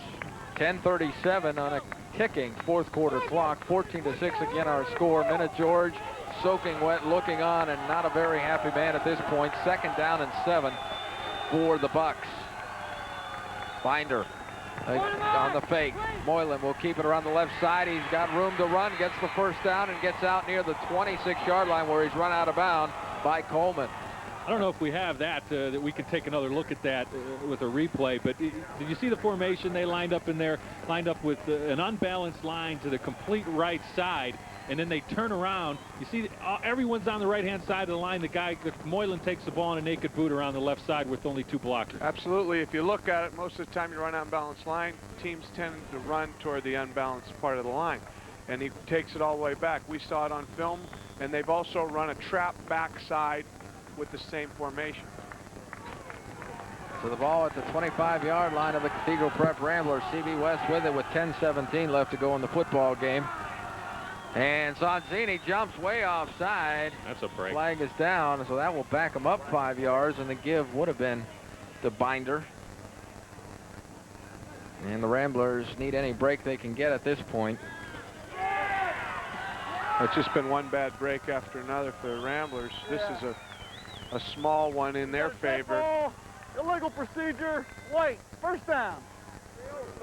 The call from the referee backs him up 5 yards, so they're looking at 1st down and 15. Call at the 30-yard line of the Cathedral Prep Ramblers.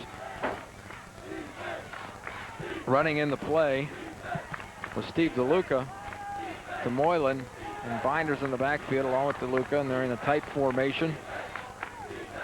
And the give is to Binder off the left side, and the Ramblers seem to maintain him this time. Fetzner there to make the stop. Ramphis Perez also coming up to assist. Good pursuit. They stop the play. This is important for them to stop them here, get the ball back, and they have to do something. There's 10 minutes to go, but in these conditions, they're going to have to get some kind of drive going and produce some points. Yeah, this is the series right here. I don't think there's any question. They've got him in a bit of a hole. They've got a 2nd and 14 now. They give up a 1st down here, they're going to lose about another 3 minutes, 4 minutes on the clock, and that can really hurt them. Out of the I formation, Binder is the fullback. A man split to the far side, actually twins to the far side of the field. The fake and the keep by Moylan. He picks up a yard, maybe 2, as he lunges forward to the 26-yard line. And that's going to bring up a 3rd down and a long 11. And they're going into a stiff wind if he's thinking about throwing the football. Well, they don't have to throw the football at this point, Mike. They're moving the ball. He just ran an option there. He picked up a couple, but they've also got 2 plays to get it. Right. They're not going to try and kick a field goal into this, I wouldn't think. Out of the I formation. Moylan with the long count. Resets the offense. Sonsini goes back to the tailback spot. The give is to Sonsini. He gets out across the left side, gets out across the 20, and down near the 17-yard line, so it will bring up a 4th down and a long 2 as Schaff makes the stop for the Ramblers. Sonsini slow to get up, but Moylan brings him to his feet. That play didn't help. That killed him. At this stage of the game, they feel like they're in total control. Boy, is that guy quick. 8:27 remaining in the football game. 14-6 our score. 4th down and a long 2 for CB West. They are at the Cathedral Prep 17-yard line. They'll go out of the I formation. Binder is the fullback. Now they reset. Sonsini comes back to the tailback position out of the I. The ball is loose on the football field. Either way, the Ramblers will take over. And what a break for Cathedral Prep. That's what they needed. A little spark, a little something to go in your favor. Maybe that'll help the offense. Plenty of time left, 8 minutes and 8 seconds. That might be just a little bit of spark, a little bit of inspiration they need to get a drive going here. Like you said before, they didn't go for the 2 points, which, you know, it's a tough decision to make. It's easy to say from up here what to do, but it could come back and haunt them. Prep could drive down, score, go for 2, and it'd be a tie ball game. Center split to the far side of the field. The pitch comes left to Mark Tate. Flag down on the play. Tate gets out across the 20 to near the 21-yard line. I think Prep moved, and did you see Tate mishandle that one? That was a little scary. He's having trouble, and the ball might be a bit slippery with the rain. That backs him up just a little bit more. And the flag will go against the Cathedral Prep Ramblers. We'll wait for the official call from our referee. Illegal motion, offense, repeat 1st down. He sounds pretty good on TV, doesn't he? He's like those NFL guys. You know, that one guy that smiles all the time. What's his name? He does. And you notice we don't have any feedback either. I mean, you know, when you get the squeaks and everything else, boy. Yeah, everything's looked great so far, hasn't it? Thus far, and they accept the score at this point, which is 14-6 in favor of CB West. 1st down and 15. The Ramblers backed up. And it says Bickey back to pass, looking for the screen, and almost, really. Whew. That was a close call for the Prep Ramblers. Well, when you're trying to set up a screen, you want some penetration, obviously, but you don't want the penetration to come that quick. Bickey is 1 for 5 for 5 yards in the passing department. It's going to bring up a 2nd down and 15. They're backed up at their own 14-yard line and have got to generate some kind of offense here in the 4th quarter with just 7:44 remaining in the football game. At this stage of the game, it's going to be tough for Prep because Prep's getting a little bit out of their game plan here, and they're not really used to running things like you just saw the screen. It just didn't look that smooth, like their sweeps and their tosses. And Tate is out of the football game, comes to the sideline. There's Bickey going back to pass, getting pressure, and he's dropped for a loss at the 9-yard line. Coming up on the sacks is Moore as he tried stepping up in the pocket. Also there was DeLuca. So now the Ramblers are faced with a 3rd and forever. 3rd and a long way. We'll call it almost 20. As they stand at their own 9-yard line, Tate goes back into the football game. Chantel Hilliard will come to the sideline. Well, we haven't seen Tate run a streak up the sideline. I mean, it's not the best conditions to do it, and it's pretty obvious to Central Bucks West that Ramblers are in a throwing situation. We're either going to get a draw here or they're going to look for Tate. And the fake on the draw. He's getting pressure, loses the football. It's on the field, and CB West comes up with it at the 1-yard line. Coming up with it is Moore. He picks up the football, and boy, the Ramblers have problems now because they will have 1st and goal at the 1-yard line, and the wind is certainly picking up, and it is beginning to look dismal for the Cathedral Prep Ramblers. Now, this is exactly what Central Bucks West did against Easton. They got behind 1-0, 6-0 early in the game, and we take another look at it. We're going to see as Bickey will just lose the handle on it right there. They get a hand on him, and I think that was Binder, who was the fullback, number 33, got a hand in there and caused his Bickey to drop the football, and then CB West is all over it. Ryan Moore with the fumble recovery, and he's the captain. So on 1st and goal, they give it to the fullback Binder. He doesn't get in this time. In fact, the Ramblers stop him cold. It was a great play by the inside of the line, and it's just, Prep's just had a nightmare 2nd half. It's all been little mistakes, turnovers. I don't think they've been getting outplayed, but when you get these kind of breaks, you can't give the ball to a team like CW West on the 1-yard line. I mean, so they got to keep them out. If they got any hopes of still winning the football game, they have to keep them out of the end zone with 6 minutes left to play. Moylan gives it to Binder. He tries getting in, and he stopped short and now works his way, and second effort gets him into the end zone for his 3rd touchdown of the football game. And CB West has now just gone on top by the score of 20-6 with 6 minutes remaining in the football game. The Ramblers certainly now with their backs against the wall. That's all extra effort there. The Prep completely stuffed them at the line of scrimmage. The guy with a nice spin move back into the interior, and no one was there gang tackling for the Ramblers. No inside pursuit, which they needed in that situation. The kid shows tremendous power. He's held up, like you said, and it's not like he's got his feet banging. He's just in there squeezing it out and reaches over and scores. Patterson for the extra point. The snap is high. He gets it down. The kick is up. And it is no good. So with 6:01 remaining in quarter number 4, it's CB West 20, Cathedral Prep 6.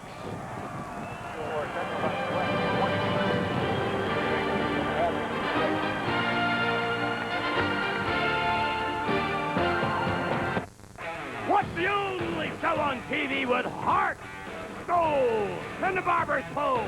The word of a master, a natural disaster, a frequent flyer, formal attire, juicy shots, and face-first flop. A bride and groom, the Legion of Doom, a matador, a 2x4, a guy who needs a cuspidor. It's Wrestling Challenge! Saturdays at 5 on Channel 69.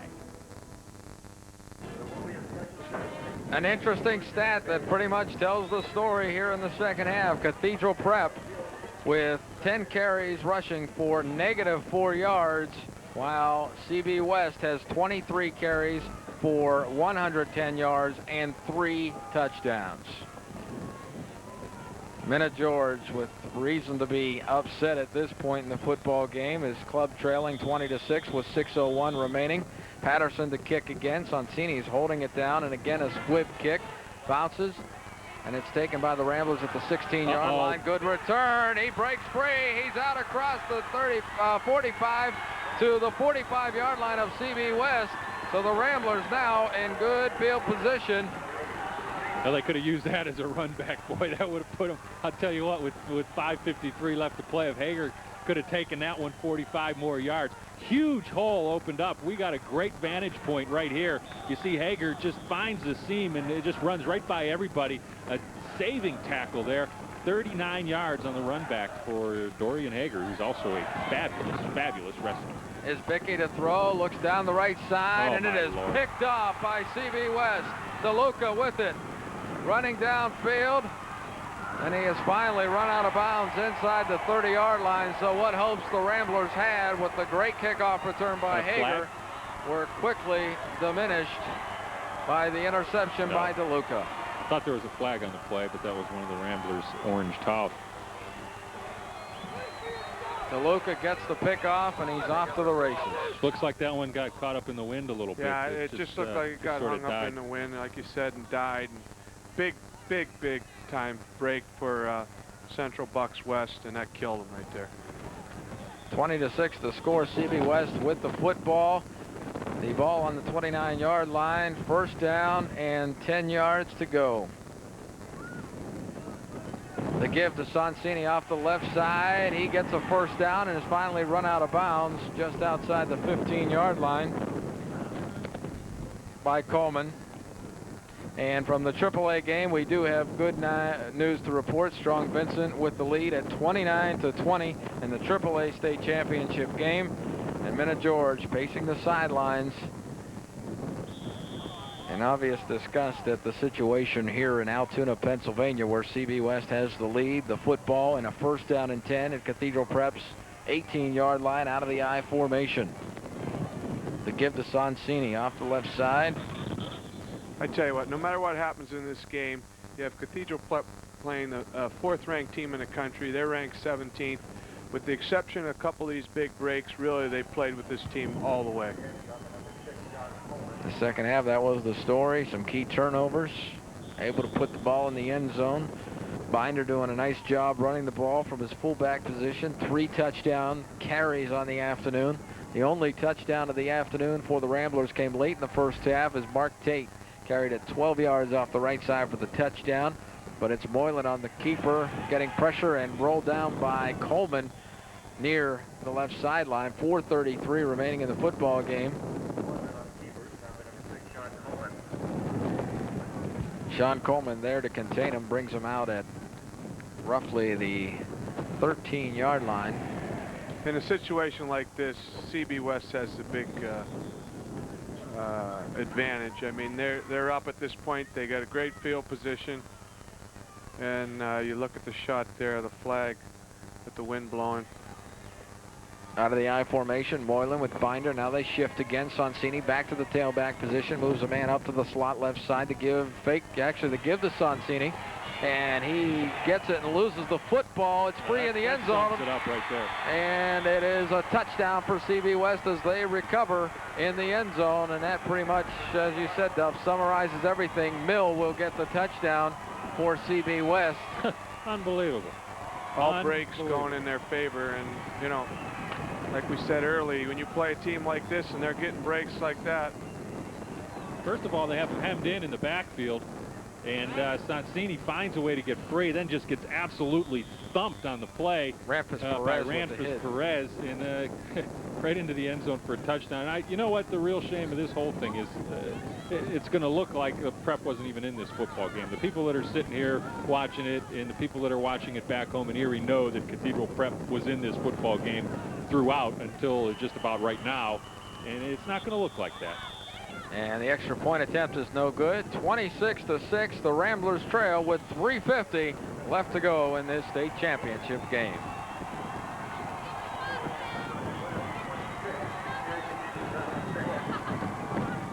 So the Ramblers with little hope at this point as time is running down. It's very windy out. The rain is coming down. And Cathedral Prep is definitely, as you said, Duff, it's a tough situation because a couple of breaks that really turned this game in favor of the Bucks. But give them credit as well. They have a nice football team, some very good talent. Binder rose to the occasion and really picked them up in the second half. Hey, you make your own breaks, you know. You do things like that. You're taught to go after the football, and you put the other team in a position where they have to play catch up. And you take them out of their game plan. Prep hasn't had to play catch-up most of the year until the last couple times in the playoffs. And even then, when they're catching up, they're doing it in the first quarter. They're not doing it late in the game where they've got to do it in a hurry.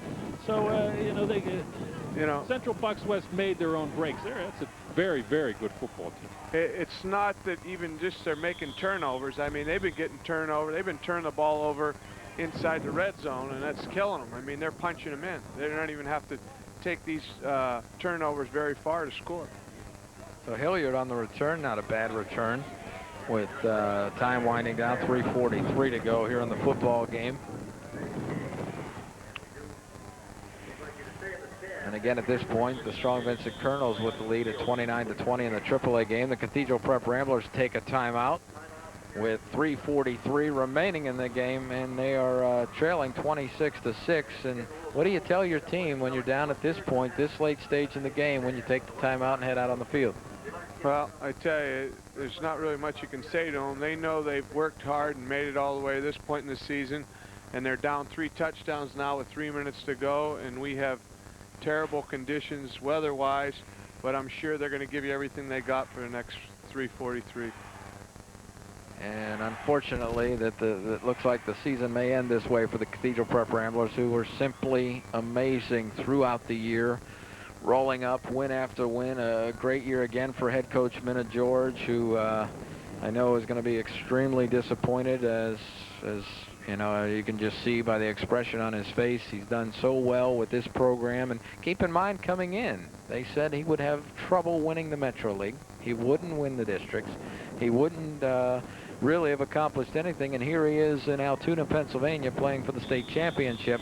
So certainly a great season. Unfortunately, the losing effort is what sticks in your mind, but it's Mark Tate with the carry out across the 35 to the 36-yard line. Sweat on the stop.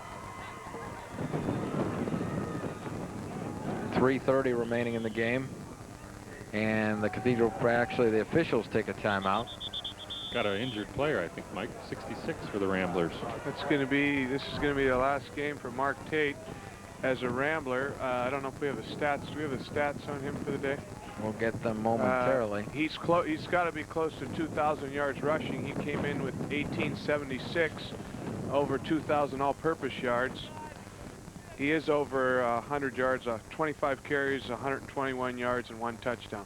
And limping off the field, the Ramblers, again, with a tough injury, and it's kind of indicative of the game because it hurts at this point. And he'll go out of the I formation. Isbicki will pitch back to the left side. Hager run out of bounds on the Prep sideline at about the 44-yard line. And Central Bucks West, their first time in the playoffs, and Williamson on the stop, looking as though they're going to capture the state championship and complete the sweep of the season, going undefeated. Certainly a great program. Head coach Mike Pettin done a super job. He'll improve the 13-0 on the season. He'll improve the 229, 35-4 for his career. An 86% winning percentage for Pettin has been incredible, but Minna George at 83% isn't too bad himself. The Ramblers with the first down. And this is also his 14th undefeated season. Pettin at this point should be writing his own ticket into future jobs, but their situation in Doylestown, PA, Central Bucks East and Central Bucks West, the big rivals, and their Thanksgiving Day game each and every year is a big one, and it was a big one again this year as Hager with a nice carry out to the 47. But Doylestown is home to the Naval Base, NADC, the Naval Aerial base, but that base is scheduled to be closed down by the United States government, phased out here in the next 5 years, and some of the fans telling us prior to the game that it's going to have a definite impact on their community. They expect to lose a lot of families and a lot of their quality ball players. And the pitch goes to Hager on the right side. We got flags down on the play, but he's still going out across the 35-30. And Williamson tracks him down, but I believe it may be a motion call against the Ramblers. He'll get used to seeing Hager. He's only a junior. He'll be back next year. Quite a few pieces of this puzzle will be back for Minna George next year, including the quarterback, Harry Isbicki. They get Hager back. He's a great player. He averaged about 6.6 yards per carry, only carried it 73 times. You just see the PIAA runner-up trophy in the front there, and the Ramblers will take that home, and they will take that home proudly, I'm sure. We have the defense with too many men on the field. Decline. First down, Black. So we're getting a little look at Hager here, and he's going to be a nice player. And Prep, of course, will be strong again next year in the Metro, and of course will be a force in the whole district. Another amazing stat Prep has, you have Mark Tate, he's averaging 7 yards a carry, Hilliard 5.6, and you just said Hager 6.6, and Isbicki 7 yards a carry. Those 4 guys over 5 yards a carry. Motion on the right side of the line of the Ramblers stops the play, so that will back them up 5 yards. 2 minutes and 20 seconds to go in the PIAA Quad A State Championship matchup. The Ramblers losing 26-6, but again, as Duff pointed out just minutes ago. Illegal procedure, offense, first down. As Duff pointed out minutes ago, that the score no way indicative of the action here today, and Cathedral Prep was really in it the entire way. They led at halftime 6-0 after a touchdown run by Mark Tate, but some turnovers and the poor weather really worked against them as Hager with a nice carry gets out across the 25 to about the 22-yard line.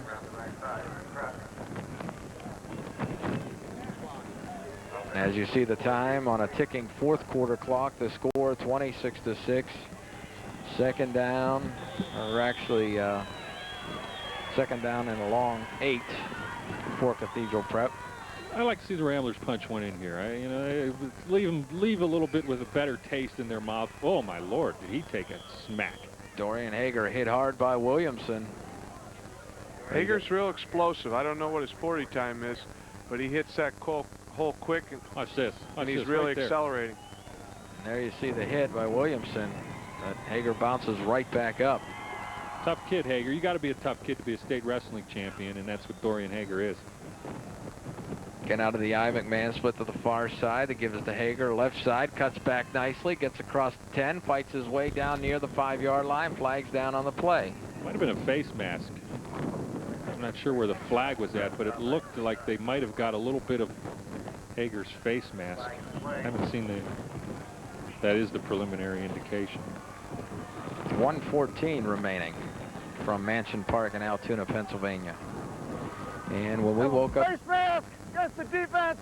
First down.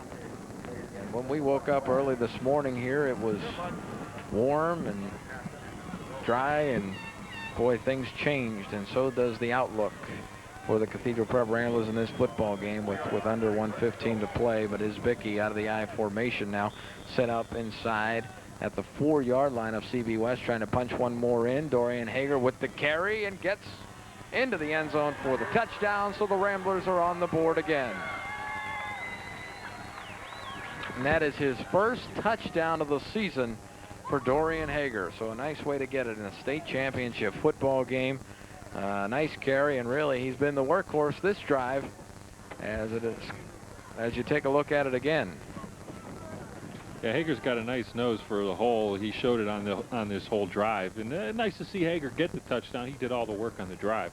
Well, he had some help from those big guys up front, but Hager really did the running work himself, and he runs in the 2-point try. And he does convert on the 2-point conversion, so the drive covers 65 yards in 9 plays, takes 2 minutes and 43 seconds off the clock. It's capped off by a touchdown run by Hager of 4 yards and the 3-yard run, 2-point conversion. So that brings the score to 26-14. The Ramblers trailing with 1:07 remaining in the football game. I would have bet that they would go for the onside kick at this point, try and get the football back, and it will be Brian Bauman doing the kicking, the brother of NFL place kicker Charlie Bauman, who, keep in mind, Charlie Bauman played for this football team back in the days of Mark Stepnoski, and when the two were on the same football team, they had a season at 5-5. So go figure that. Figure that out when you got a couple NFL stars, but that's the kind of tradition that prep football is all about. Some men in the NFL, some great people around the country, and a great program. And the final score from the AAA contest, the Strong Vincent Colonels captured the state championship by the final score of 29-20 in a shootout. Great football game. John Evans will have the highlights of that game for you tonight on Action Sports at 6 o'clock. I forget sometimes stuff. You'll have to forgive me. And Prep does. No, it will be CB West football, and they will. It looked like they recovered it, but I don't think it went to 10 yards, so CB can take the ball right there, have it kick over again. And I'm sure they'll take it there at Prep's 49-yard line. You ain't crossed the field. Will be strictly enforced, so we would like the spectators to remain. 1 minute and 5 seconds on a ticking fourth quarter clock is all that separates CB West from their first ever PIAA State Quad A football championship. The Ramblers will return home with the runner-up trophy, and again anticipate them to arrive roughly 4 to 5 hours from the end of this football game. They will stop along the way to pick up some fast food to eat, but a turnout to welcome them home is expected by a lot of people involved with the prep program. They're hopeful because they certainly gave us reason to cheer the entire season, and a great football program, great tradition. So figure if this game ends roughly at 3:30, 9:30 or so, and Mike Pettin getting congratulated on the far sideline for his state championship win, and they will down the football. Moylan takes a knee. The clock continues to run, and it's going to wind down, and there's going to be a celebration in Doylestown, Pennsylvania tonight, because CB West has captured the state championship by the final score of 26-14. Cathedral Prep and Minna George and his team, unfortunately, not able to capture the state championship, but it does bring to a close a super season for Cathedral Prep, and a really fantastic season. Unfortunately, what they'll probably remember is this last football game. It's tough. I mean, he came all this way, and you work hard. And, hey, he's 14-0 coming in this game. That's no small accomplishment. And you lose in the state championship game. you know, even though they made it second in the state, it's just going to be tough for the team to take for a little while. Yeah, once you get into the playoffs, that's the tough situation about the whole playoffs. You play so hard and work so hard for so long to get into the playoffs, and then every team but one finishes up the season with a loss. So that's the tough part of being in the playoffs. And you know, it's real easy for us to sit up here and say Prep can hold their head up and they played great and this, that, and the other thing. But you know, don't go down and tell any of those guys from Prep that right now, because this is going to be a tough one for them to take when you get this far and let it slip away from you. It's something that's going to stick with you. So the teams are meeting at midfield as the Ramblers congratulate the Bucks of CB West on their state championship performance. The Ramblers, no reason to hang their head, and we will take a break and come back after this timeout. But again, the Ramblers lose it by the final of 26-14.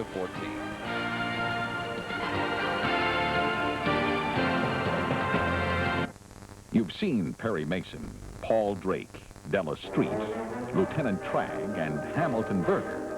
But have you seen these folks?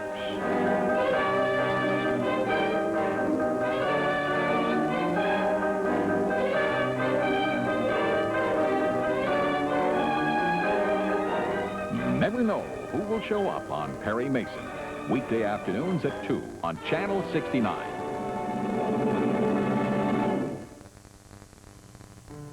Bucks County's best-kept secret isn't a secret anymore. The Warrington Motor Lodge is your perfect getaway from the everyday. All rooms are tastefully decorated and moderately priced. For that special evening for two, book their premier suite with an in-room whirlpool. And why not bring along 500 of your closest friends? The Warrington has banquet and meeting facilities to accommodate from 30 to 500 people. Don't forget to stop by Generations for casual dining at its finest. So for dining, lodging, weddings, meetings, banquets, reunions, and celebrations, the Warrington. Welcome back to Mansion Park in Altoona, Pennsylvania, where you see the Cathedral Prep Ramblers receiving the state runner-up trophy, and certainly reason to be proud. A great season, 26-14 the final score, and it's a sad moment for the Ramblers, especially the seniors and the captains. As you see them looking on, there's McMahon looking on and Schaff receiving the trophy, the captains of the team.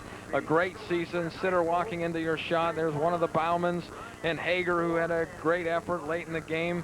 Chantel Hilliard, and there's Brian Bauman, just a sophomore. The future definitely looking up for the Cathedral Prep Ramblers, as Kaczynski, the big tight end, not a big factor today, but he's definitely someone that that the teams, the Division I colleges, are looking at heavily, as Dr. Russell Werner presents Moylan and the captains of their football team with the state championship trophy.